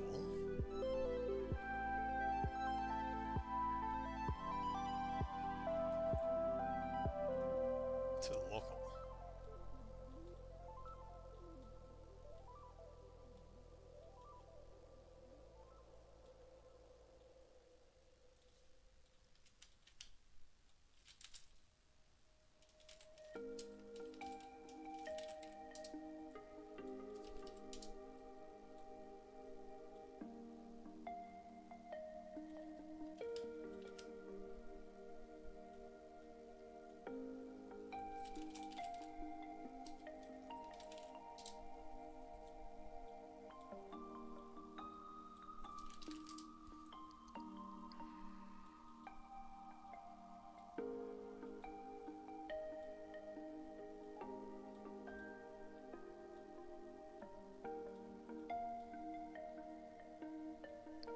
Okay, that should get the job done.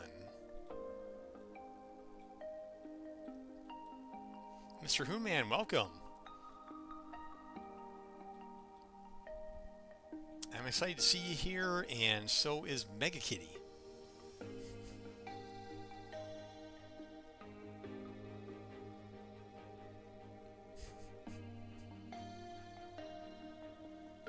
Alright, I'm just fixing a bug here where a player can get trapped in their own goal. So I think I've got a bead on how to fix it.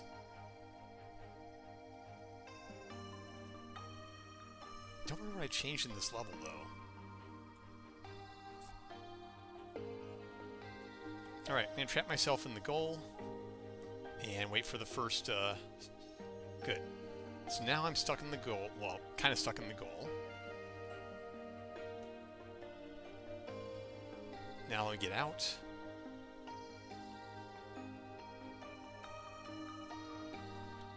Ah, I'm still stuck. Did I write the entire game improvements? No, no. In fact, most of it's written in C++. So, for instance, here are all the subsystems I wrote. Yeah, all C++. And a bunch of other stuff, too. Alright, but that didn't work. They need to be completely out of the goal.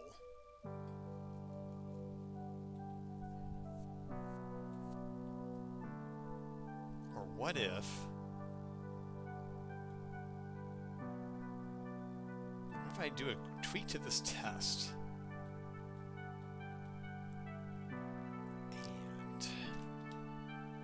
What if we make it so we're not overlapping the goal, and we're not overlapping the gate?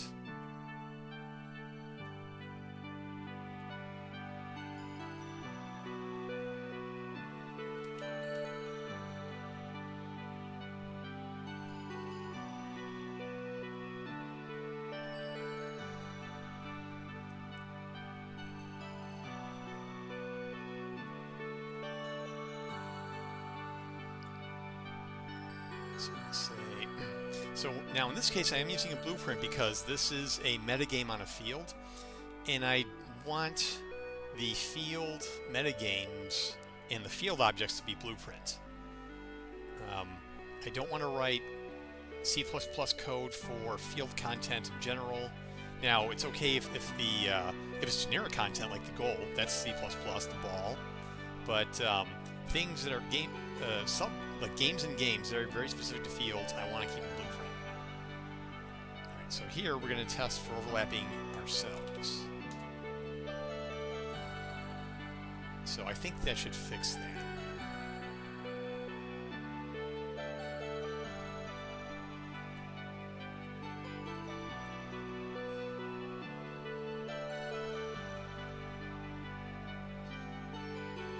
No, it didn't fix it. I'm still stuck in the game.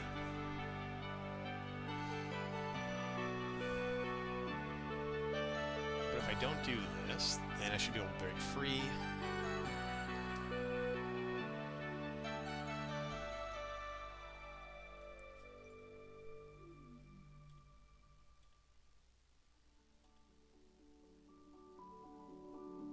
And I can't see my mouse cursor. Sweet. Pause that.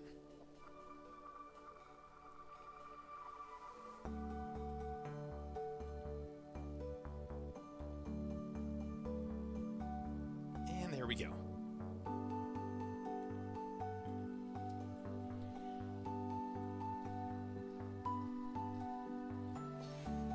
Yeah, see, I can go through the gate now, but I need to be away from it. I need to be completely out of it. I may need to do a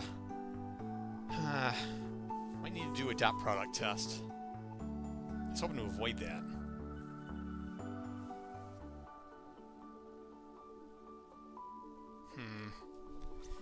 Yeah, but I mean, if it works, it works.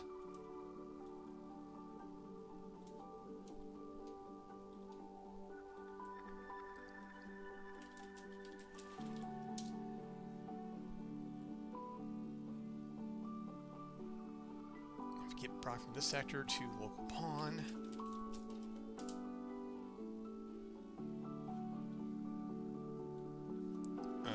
It's greater than 0. Let's see if that works.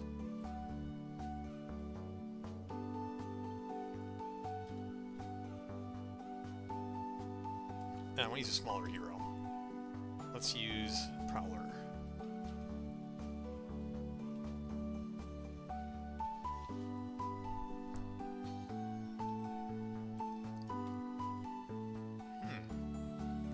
does it think? What does it think the?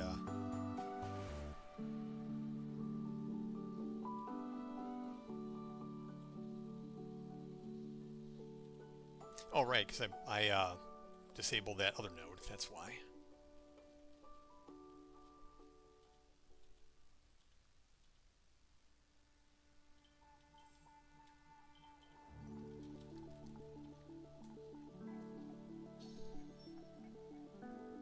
Okay, it might work. Yeah, I think that did it. Let's try it again.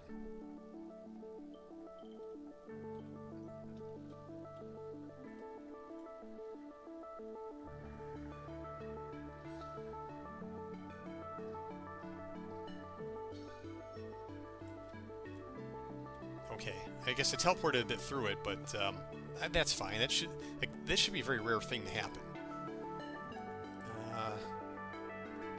If many pawns are no longer overlapping the goal, so dot product test.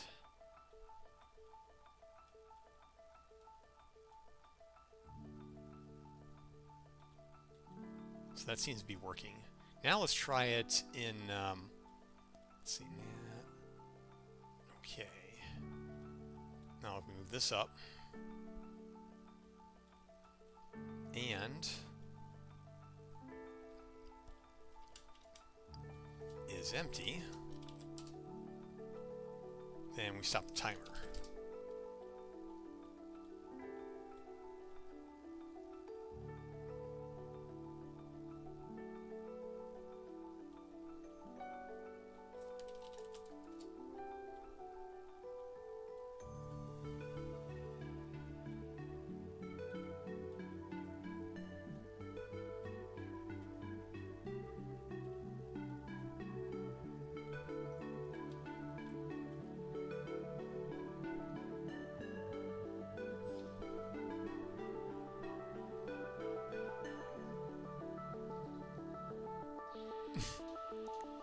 You ruined the test, Latunia.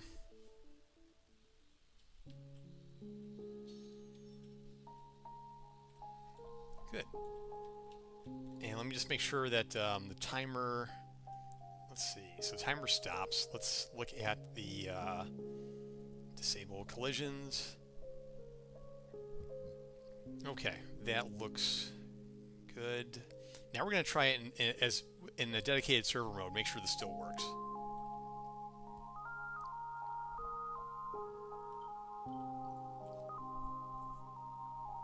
I also want to have a look at that frame rate. I think it's kind of low. I'm getting a little bit of jitter that I shouldn't be seeing even in the editor.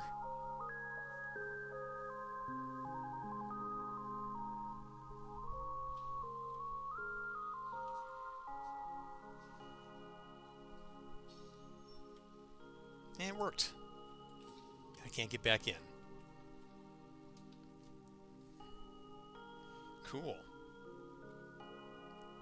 Alright, that all looks good. So I'm going to add some more comments to make sure this is clear. Disable collision. Have the server reset collision immune pawns. And clear the timer.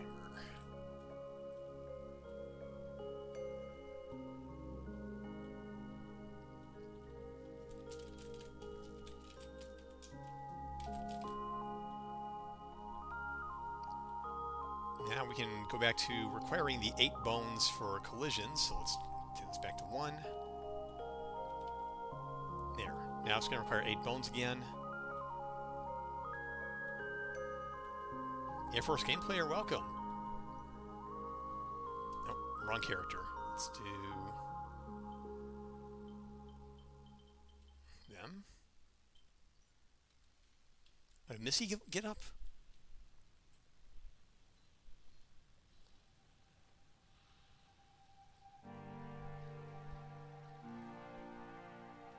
What?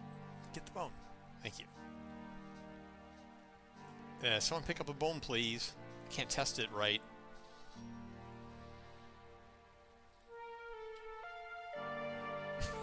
Well, she ruined the test again, so we gotta do this again.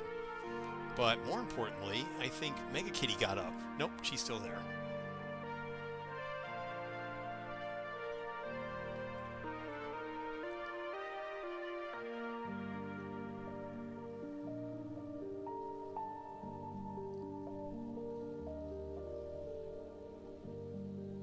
Okay, I think it's going to work. So with that, I'm going to close without saving the dungeon because I did not make any changes expressly to the dungeon. And then I'm going to, let's see, WP, what else did I change?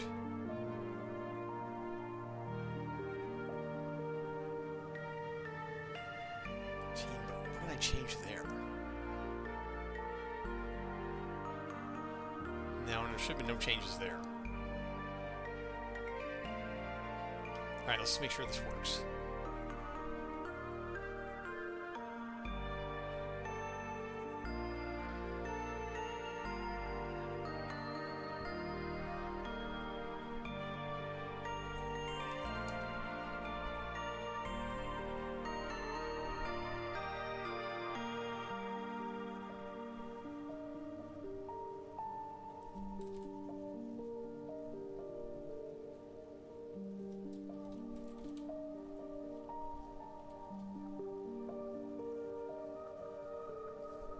Nice try, Mr. Who-Man, but I know you're not a bot.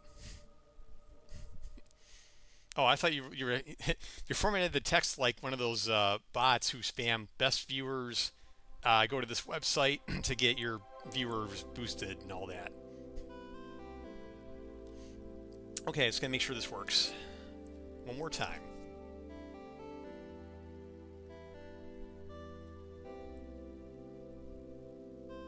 In fact, here's what I'm going to do. I need to do some preloading of assets, animations, all that. Every time I start the editor up, it's kind of sluggish. So I'm going to take this time while I'm waiting for the editor to be not sluggish anymore to do a couple of shout-outs.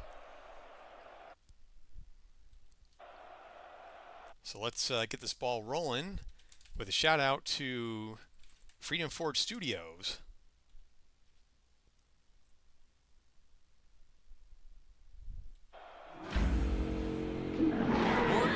I said, slap some oven mitts on them, maybe just tie them to the bed and be like, all right, you're all set, good night, and then you leave them, and then boom, home free. You can do whatever you want. Okay, and then yep. Hey, the streamer doesn't always choose which clips their viewers make, but yeah. That said, I do also want to give a shout out to Mr. Who-Man, who's making some really neat games.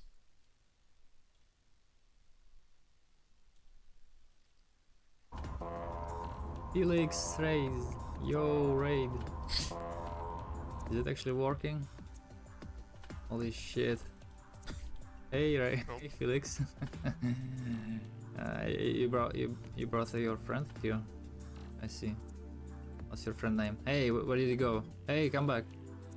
Yo. Don't leave me. No, wait. Oh, shit. Howdy, how are you? Well, there goes my family-friendly tag for the night. For sure.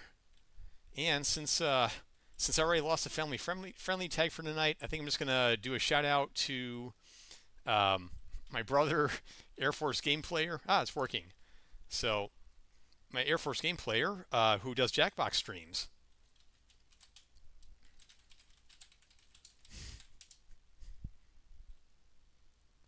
See if I did that right. Yay. Now a future dweller. Blade, Happy New Year! Thanks, Evil. Happy New Year. I made it. Happy New Year, everybody. Yep. Happy New Year. Okay. I fell asleep and I woke up in like 2 minutes to spare. Jen, how much longer are you streaming? A while, probably. I don't know. Am I gonna raid off to you or not? How And he is Air Force retired. That uniform, that's real. So, yep. And it was the most respectable clip. And let's see. So I think I got a couple of them. If anyone else is out there working on projects, any other developers out there or streamers, go ahead and be heard, and I'd be happy to give you a shout out. All right, so this bug should be fixed. So that is done.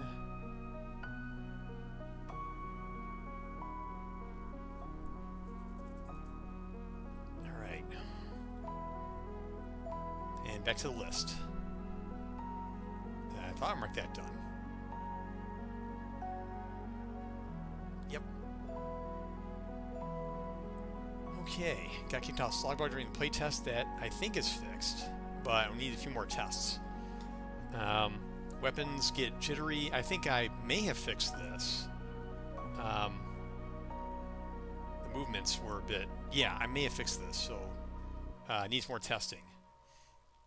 Quicksand is active. That's a known issue. Knockback's known issue. New field coming up. So we have a new field. Wait a minute. Is that Spire? Oh yeah, I didn't make the metagame for it yet. I don't think some of you have seen this, though. This is fresh off the press a few weeks ago. A new field. It takes place on the top of a castle.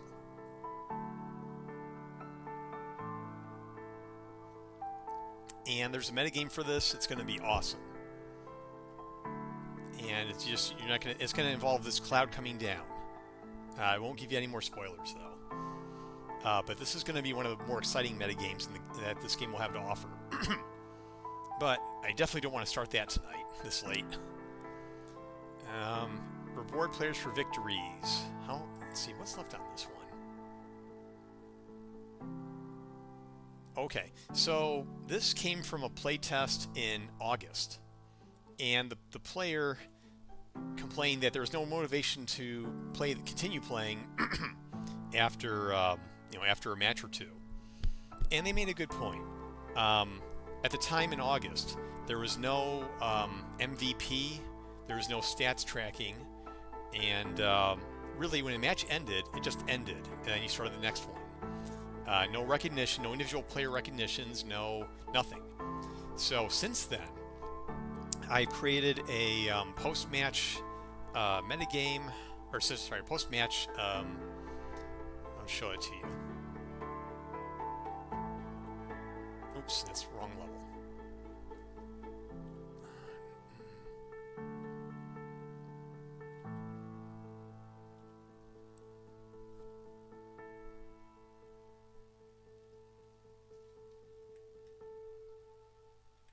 Let's see.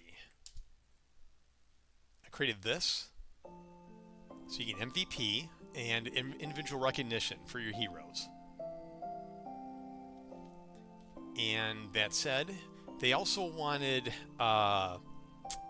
cosmetics, and I'm not offering cosmetics. I don't have the budget for it. I don't have the framework for it, and sorry, but no cosmetics. You're going to have stats and leaderboards and Steam achievements, but there's not going to be any cosmetics. You know, every game needs to start at the start and then work their way toward those things if it meets the best interests of the players. So I think that being said, with that new MVP screen, I think this is going to be as done as it's going to be done. And I think it is rewarding. I felt pretty good getting an MVP last time I played with a friend. Okay, be able to see your stats, hero stats, and leaderboards. This is work in progress. I don't think I'm going to have medals and ribbons, though. I don't have a budget for that. I'm just going to have stats and leaderboard ranks based on a calculation of your accumulated stats throughout your career. That is going to happen, though. Sometimes heroes are no longer able to shoot. Oh, that was an August issue. I think I fixed that. I have not seen that issue happen since August. After player scores a goal. Yeah, this is a minor problem. Nameplates are not... yeah, after a goal is scored and then the camera goes back to your spawn point. The nameplates don't follow exactly. AI improvements. This is sort of an ongoing thing. Beast mode attacks is an AI. Oh yeah. That's intentional. That's going to probably be backlogged actually. But no, I'll leave it in the list for now. Make the reticle darker, use aim farther away. No one's complained about this since August. I'm going to put that in the backlog. Allow players adjust the camera angle from the settings menu. That was actually not a bad recommendation. I'm going to leave it in the list. No, I'm going to make this in the backlog task because this was not part of the original design. Player who isn't ready yet for the next custom match will soft lock the game. Yes. So, but that is not a backlog, but it's not going to be. But it is going to stay in this list for now. General improvements. These are kind of nebulous items. I'm going to deal with those offline. I think teleporting has been fixed though. I think I fixed this one. Yeah, I fixed this one. I know this one.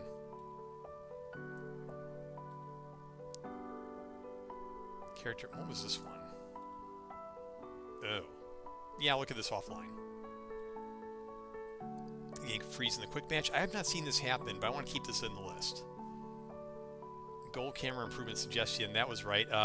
If you score a goal by running into the goal, your player does a dance in the goal when they should leave the goal area first. That's a minor thing I want to fix.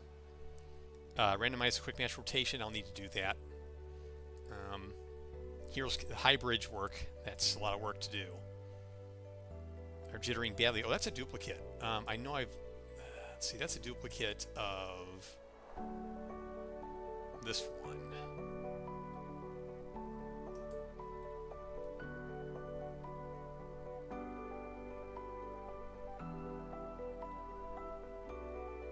And I want to mark the duplicate number.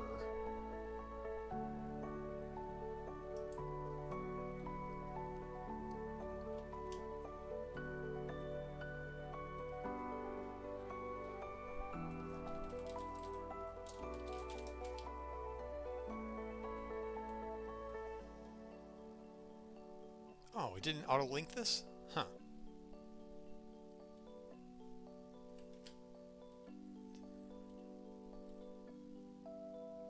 Okay. And cab, don't stop him on a dime. Yes. I want to fix that later. Oh, that's an old one. Oh boy. Logging latency to the server. I don't know about this one. I don't think I need to. Although that is awful handy in getting people's logs to debug things. I'll keep that in the list. Factoring damage fall off. It's not already doing that.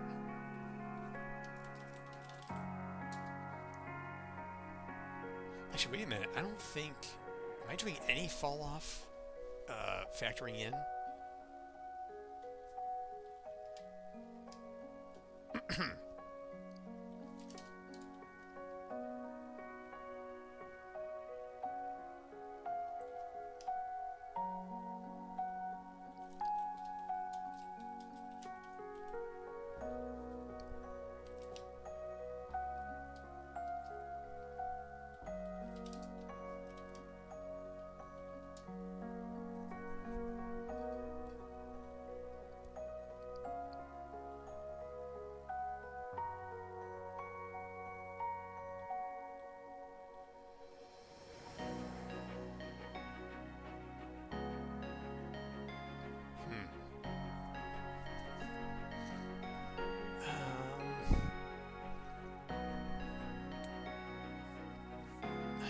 I'll punt on that one.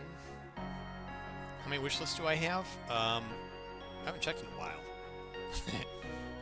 Let's see. Oh, I don't even have the... Oh, I have to log in and all that. I'll have to get back to you on that.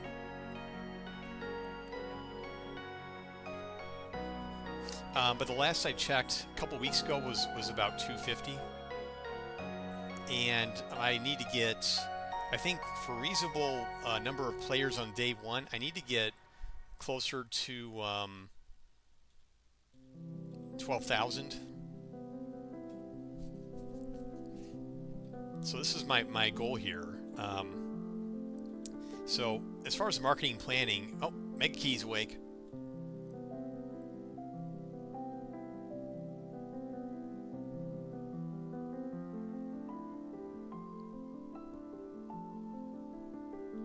So as far as marketing planning goes, I decided that I needed a hard goal for release day. I mean, all the marketing comes up to one, needs to add up to meeting some criteria. It needs to be a measurable effect. I can't just say, I'm going to put my game out in the news and just hope for the best. I need an actual goal to set for it. I need a plan to get to that goal. My goal is 1,000 players concurrently on release day, and to try to stave off the initial release drop in players. So a week from then, I want to try and keep at least 500. After that, 200, and at least have 25,000 sales to try to recoup the money that I put into the project. This won't even really truly recoup all that, but it's kind of my goal. Secondary goal would be, let's see. Secondary goal is something that should get me to my primary goal. So 12,000 wish lists, because maybe a 10% turnover rate on release day, that might be the way to go.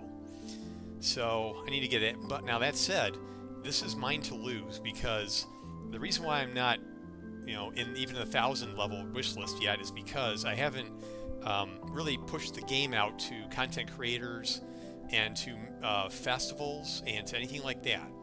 So, and that's the main reason. I put out, I've been active on X. I've been active on, somewhat active on YouTube. Been active on my stream. And that'll only get me so far. I have a lot of support, from other indie streamers and people who come visit the stream. But what I really need to do is get out there, get more eyes on, get people who make, content, videos, people who look at indie games and play test them, critique them, and all that. So in that respect, I've done pretty poorly. And so after Steam Playtest goes live, then I'm coming out getting all the visibility I can. Which also means once I do get my game approved, I want to update my Steam store page screenshots. So I put my page up in May, and May-ish, and a lot of the content now is outdated. It looks okay, it's just old. And I need to put some new fresh content in it. This is using old VFX, old this and that, old AI. These all need to be updated. So gotta do that. Like these screenshots. This is the old Unknown Ruins, the old So obviously this had a big makeover since then, and it needs to be updated. This had a little cleanup. This had some cleanup. This had a lot of cleanup. This is pretty old. That looks pretty good, but it was cleaned up too. This field was completely reskinned. This field was reskinned too. So you get the idea. This was, tweaked a little bit. So you get the idea. I need to update all those to make it look more appealing. New GIFs, new everything here. And then once that's done, just do all I can to get the word out. So, yeah. And the other thing about that is something I really considered before, and that is what should the time be between your big wish list push and your release, as in your early access or full release. And I think I may have put the Steam page up a tiny bit early. I think I heard that 6 months is not is maybe the most you want to go, because unless your game is really super awesome, you can lose a lot of momentum in those 6 months. You really want to grab momentum and keep it. So that's what I aim to do starting this week, is get that momentum and keep it running. More social media posts, more everything. So that said, that's also why I'm scrambling to get the more bug fixes and so like more metagames cleaned up. Like I have the dungeon and I have the desert are in pretty good shape. But there's a couple of fields where they're not in good shape, like the Cutthroat Coliseum. I haven't really started the metagame for that one. People say to make page as early as possible. Yep, I guess I've really heard both. But having the page up since May, and only having a few hundred wishlist items, I'm doing something wrong. Really, really wrong, I think. Because I don't think it's the game. I think it's just the natural. Some engineers are not good at marketing, and I gotta put more time in the marketing department and get the word out. So I've been doing it, but not effectively, and I gotta do it effectively. So gotta get more eyes on. I've done everything but giving keys out, and now is the time to do it. So Cutthroat Coliseum has a whole metagame of its own, but I haven't started it yet. I want to see what assets are in there actually. But first, I think I do want to log this stuff. And then beyond that, we have back in June a couple of balanced general playtesting bugs. I probably addressed those already. Oh man, there's so many of them. Again, these are old though. So I'm going to go clean those up later. So we have now got this to 75. Oh, yeah. So, yeah, more manageable. I haven't even started the Twitch integration yet. So, yeah, a bit of work to do. Bug reporting. Oh, yeah. So, right now, I do have a link on the front in the main menu. I'm going to show you that, actually. So, let me close this. I'll get back to this. I did want to play a match. Show you the latest build.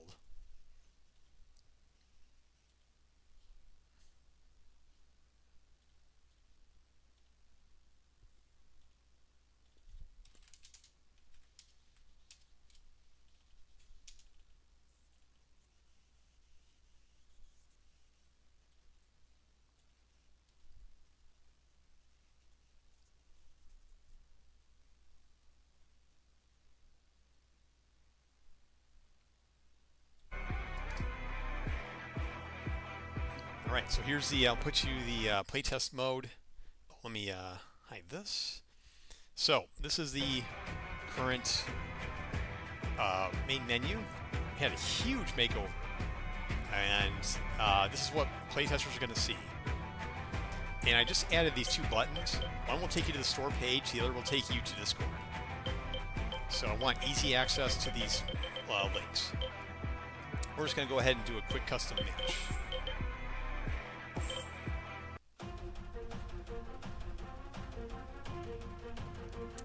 Yeah, I'm going to fix that. Let's just do classic. Gotta update these thumbnails too. Oh, I gotta update that background. That's old.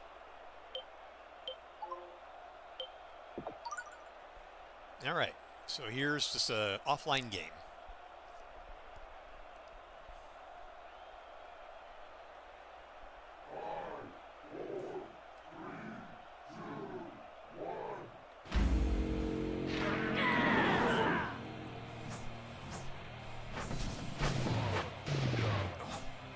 Did I make all access myself? No. I commissioned an artist to do it. They've been working with me for almost 4 years now. Yeah, so they are Meta 3D Studios. Oh. So they did all the artwork. They made the heroes models.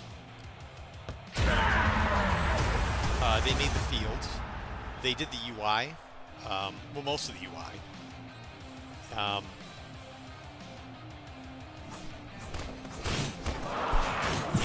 And now that said, a lot of the VFX were from Marketplace. The animation rigs were from the Marketplace. You know, Unreal Marketplace.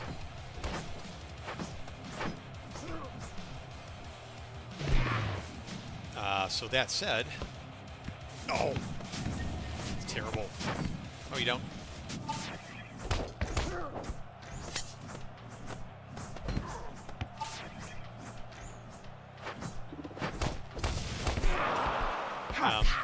than that, I did the rest of the work.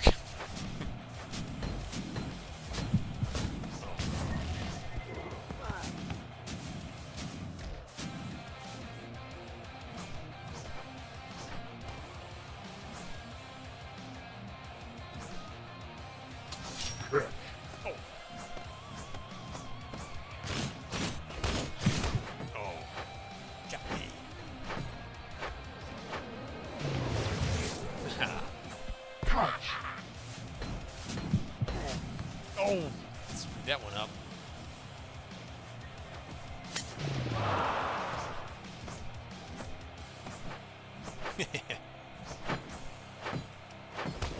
Yeah, I like that.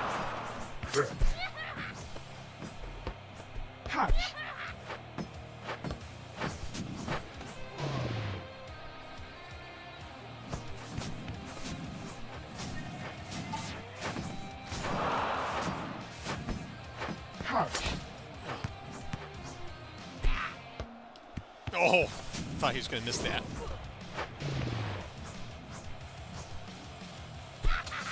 And by the way, this game is a lot more fun with actual human players. Alright, I'm switching to were-orc.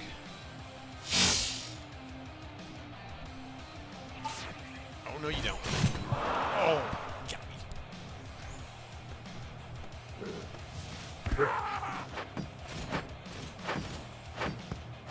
No.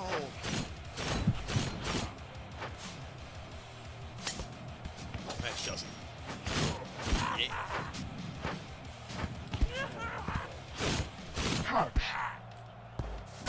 Oh yeah.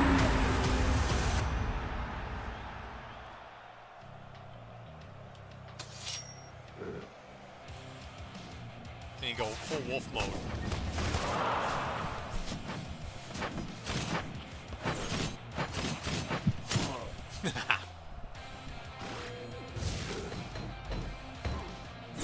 Zing.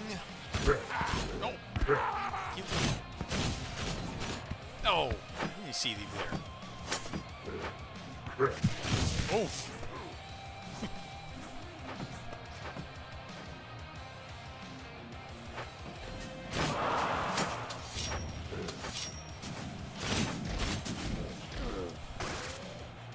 Get him.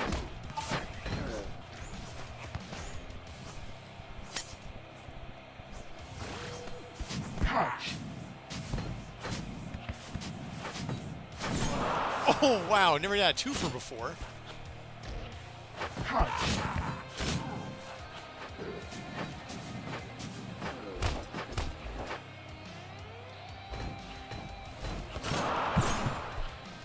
Now, as you can see, you can be a ranged hero or ranged weapon or a melee hero with a melee weapon, and one kind is not a ton better than the other. It's kind of balanced.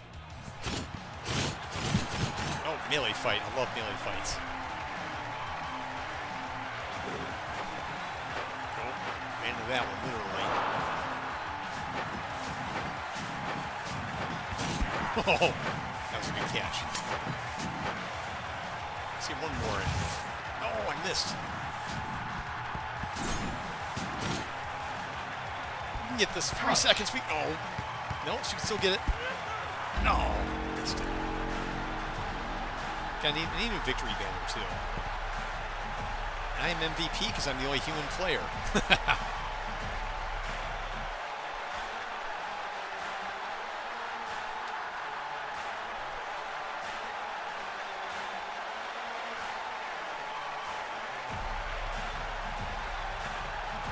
We're going to play one more.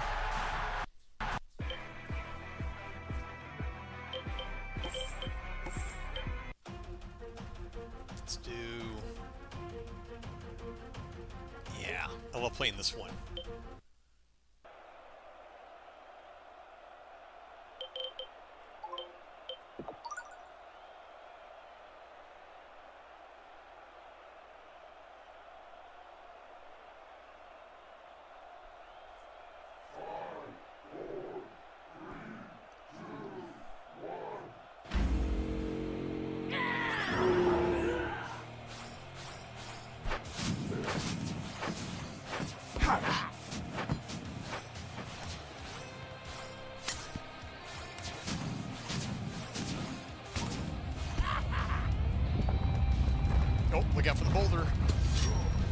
Yeah,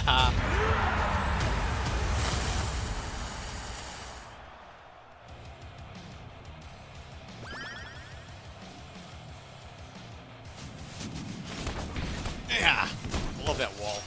Oh.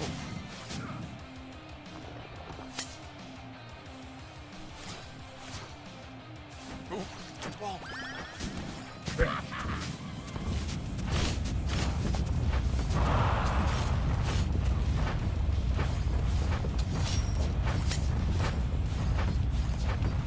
Yeah. Oh.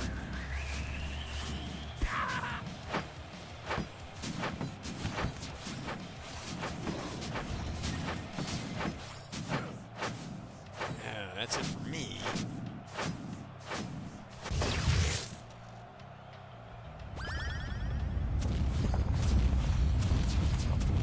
Yeah! Stopped him with the wall.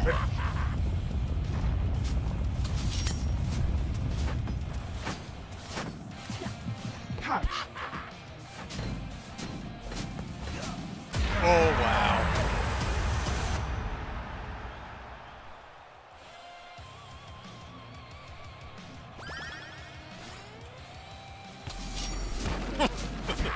I love when it's chaotic in the center.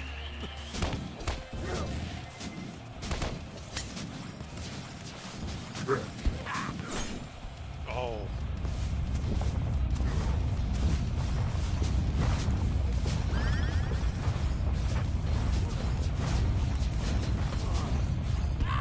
Going in. Oh! Bad move. Let's switch it up. Let's do, oh yeah. Okay.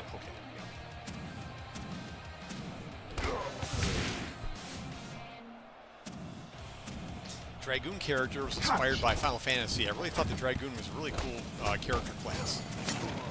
Whoa! Almost got hit by that.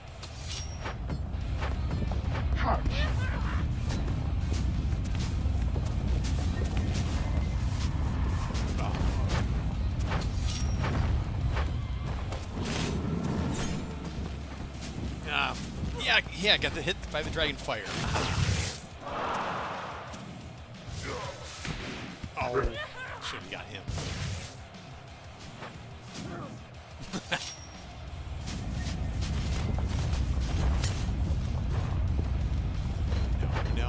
No. Oh. Pass it. Yeah. That is great right there. All right, I'm going to switch to a support class. They can really change the game. I will be, let's see, Latunia.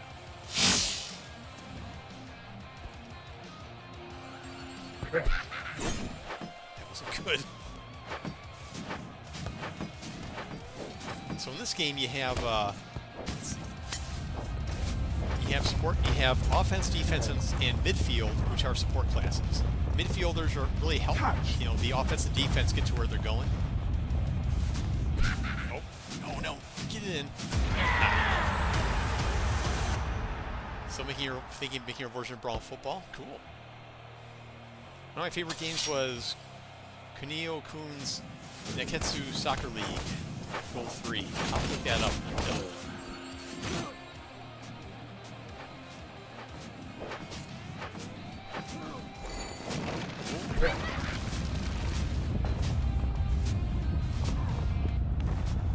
Alright, let's do, let's see, support power. I'll make them faster and stronger. I guess I'm going to score a goal instead. I'm going to debuff the opponent, the enemy. There, they can no longer cast spells for a few seconds. And this will assist my teammate. Now they are faster and stronger. And it shows. So yeah, midfield buffs and debuffs are awesome. You can change, you can turn the tide. So I recommend if you're looking for a good support class, Latunia is pretty good.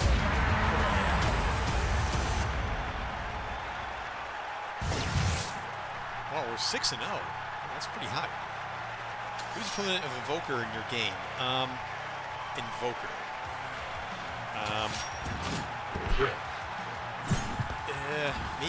Maybe Ellis the Wizard. They conjure a wall and tornado.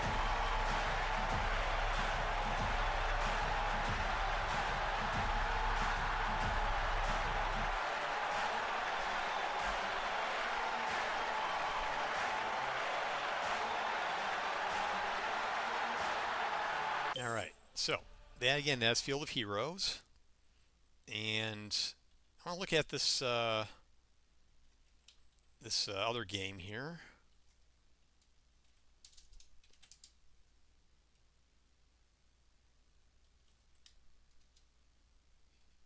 Oh, I know that art style. That's boy, that looks familiar.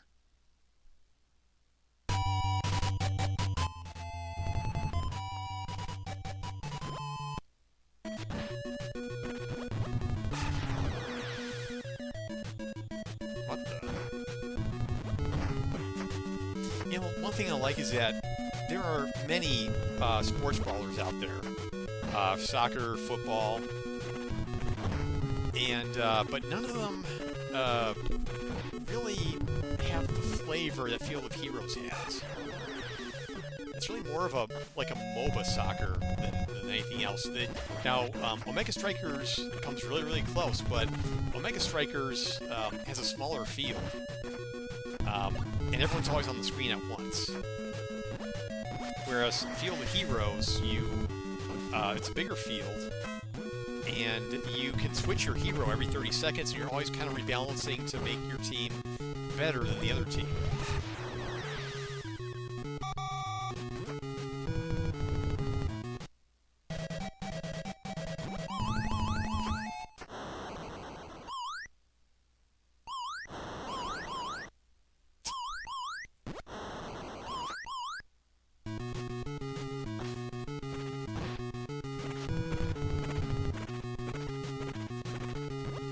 So, I'm going to show you Omega Strikers. Funny ultimate kicks. Omega Strikers gameplay, no commentary. Strikers, my name's Juliet. Listen up and we'll be scoring goals and punching our way to victory in no time. Oh, wow. Nice move. Oh, yeah, and my game does not have a mandatory training. It has a practice field you can go into, but it does not force you to train. So let's just look at a regular skirmish. Here we go.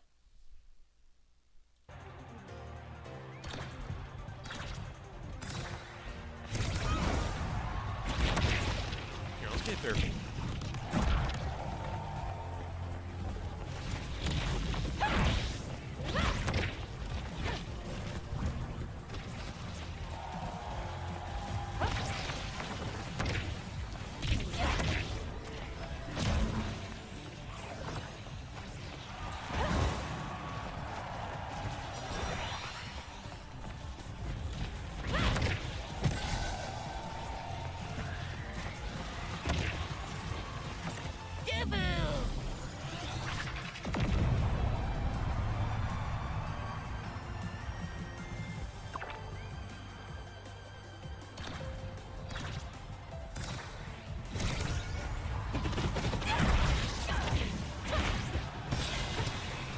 Say this doesn't look far from a fusion of soccer and pinball.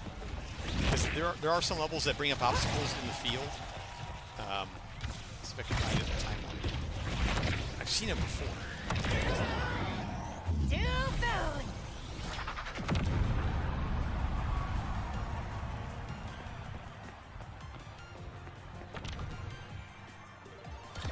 Well, anyway, so this is what you Yep. So anyway, that's Omega Strikers, and they did very well.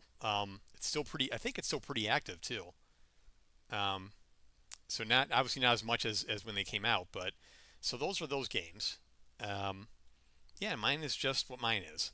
And the nice thing is, if you're in the mood for a very particular flavor of soccer brawler, then you've got options.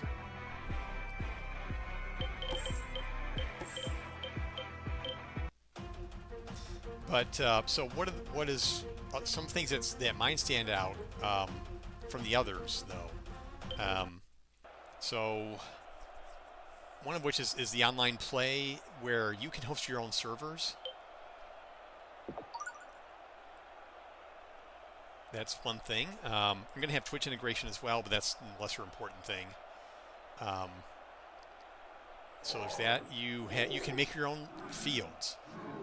You can download DLC to make your own field editor, make your own fields with. You share them on Steam Workshop. Oh yeah, that was a great start. Oh, get in! Oh. Am I doing dedicated servers? I will support them, but no, this is mainly listen server. It's designed for listen servers, so players will be the hosts because I can't afford a dedicated server farm. So players are going to be hosting games.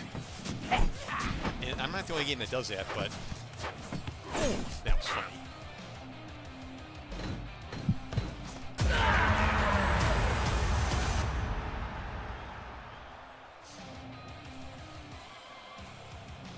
Anyway, so yeah, so players will host their own servers when they do a quick match and they don't find any, or they can host their own custom servers. Totally do that. And I say I do support dedicated servers. So it will be available even in early access. So if someone just wants to host one and just do a rotation of fields, then they can do that. It will be, yeah, I think it will show up in quick play or a quick match, so people will join their server in quick match if they want. So we'll see what happens. But and initially it will be Windows only, everything.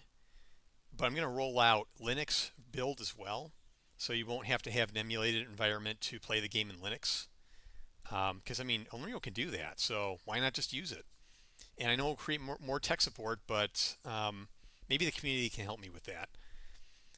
And a Mac version for Mac. I mean, if Mac players want to play it, I can build one. I have to buy a MacBook, a Mac computer for it.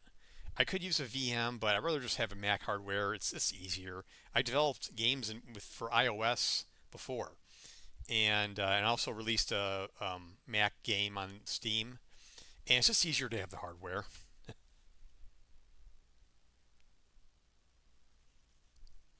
So all that together, wondering if I want to start I don't want to start anything big now. Is there anything else easy, any low-hanging fruit I can do tonight?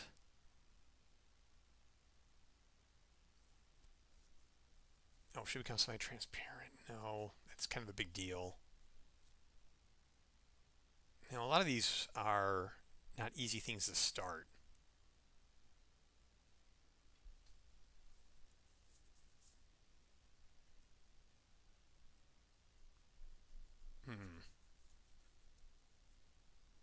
Now, I think what I might do instead, we're almost a 3-hour mark. That's not very long, but between the work I've done and the full day of work as AAA, I think I want to get a little bit of rest and be bright and bushy-tailed for tomorrow. So let me, I think I had a good productive evening. I want to see who else is streaming.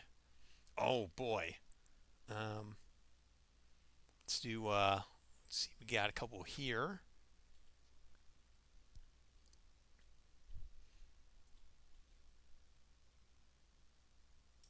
Oh, it's always tough to decide who to rate off to. We got a lot of talented streamers up.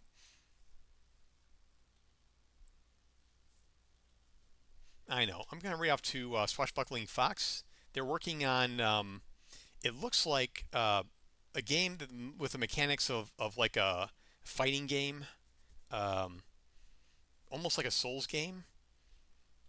But I keep forgetting to ask, like, I keep forgetting what, because he's so always involved in a specific feature on it that I keep forgetting what the big picture is. So we're going to go right off to him, and maybe he can tell us. So again, I might stream later this week. We'll see. Maybe Wednesday or Thursday, or even Friday. Otherwise, if I don't stream then I will stream on Mondays, Monday evenings, and once the game is out on Steam Playtest for the closed beta, I will definitely let everyone know. and start giving away those keys so you can play too. So until then, I either see you at the next stream or I'll see you on the field of battle.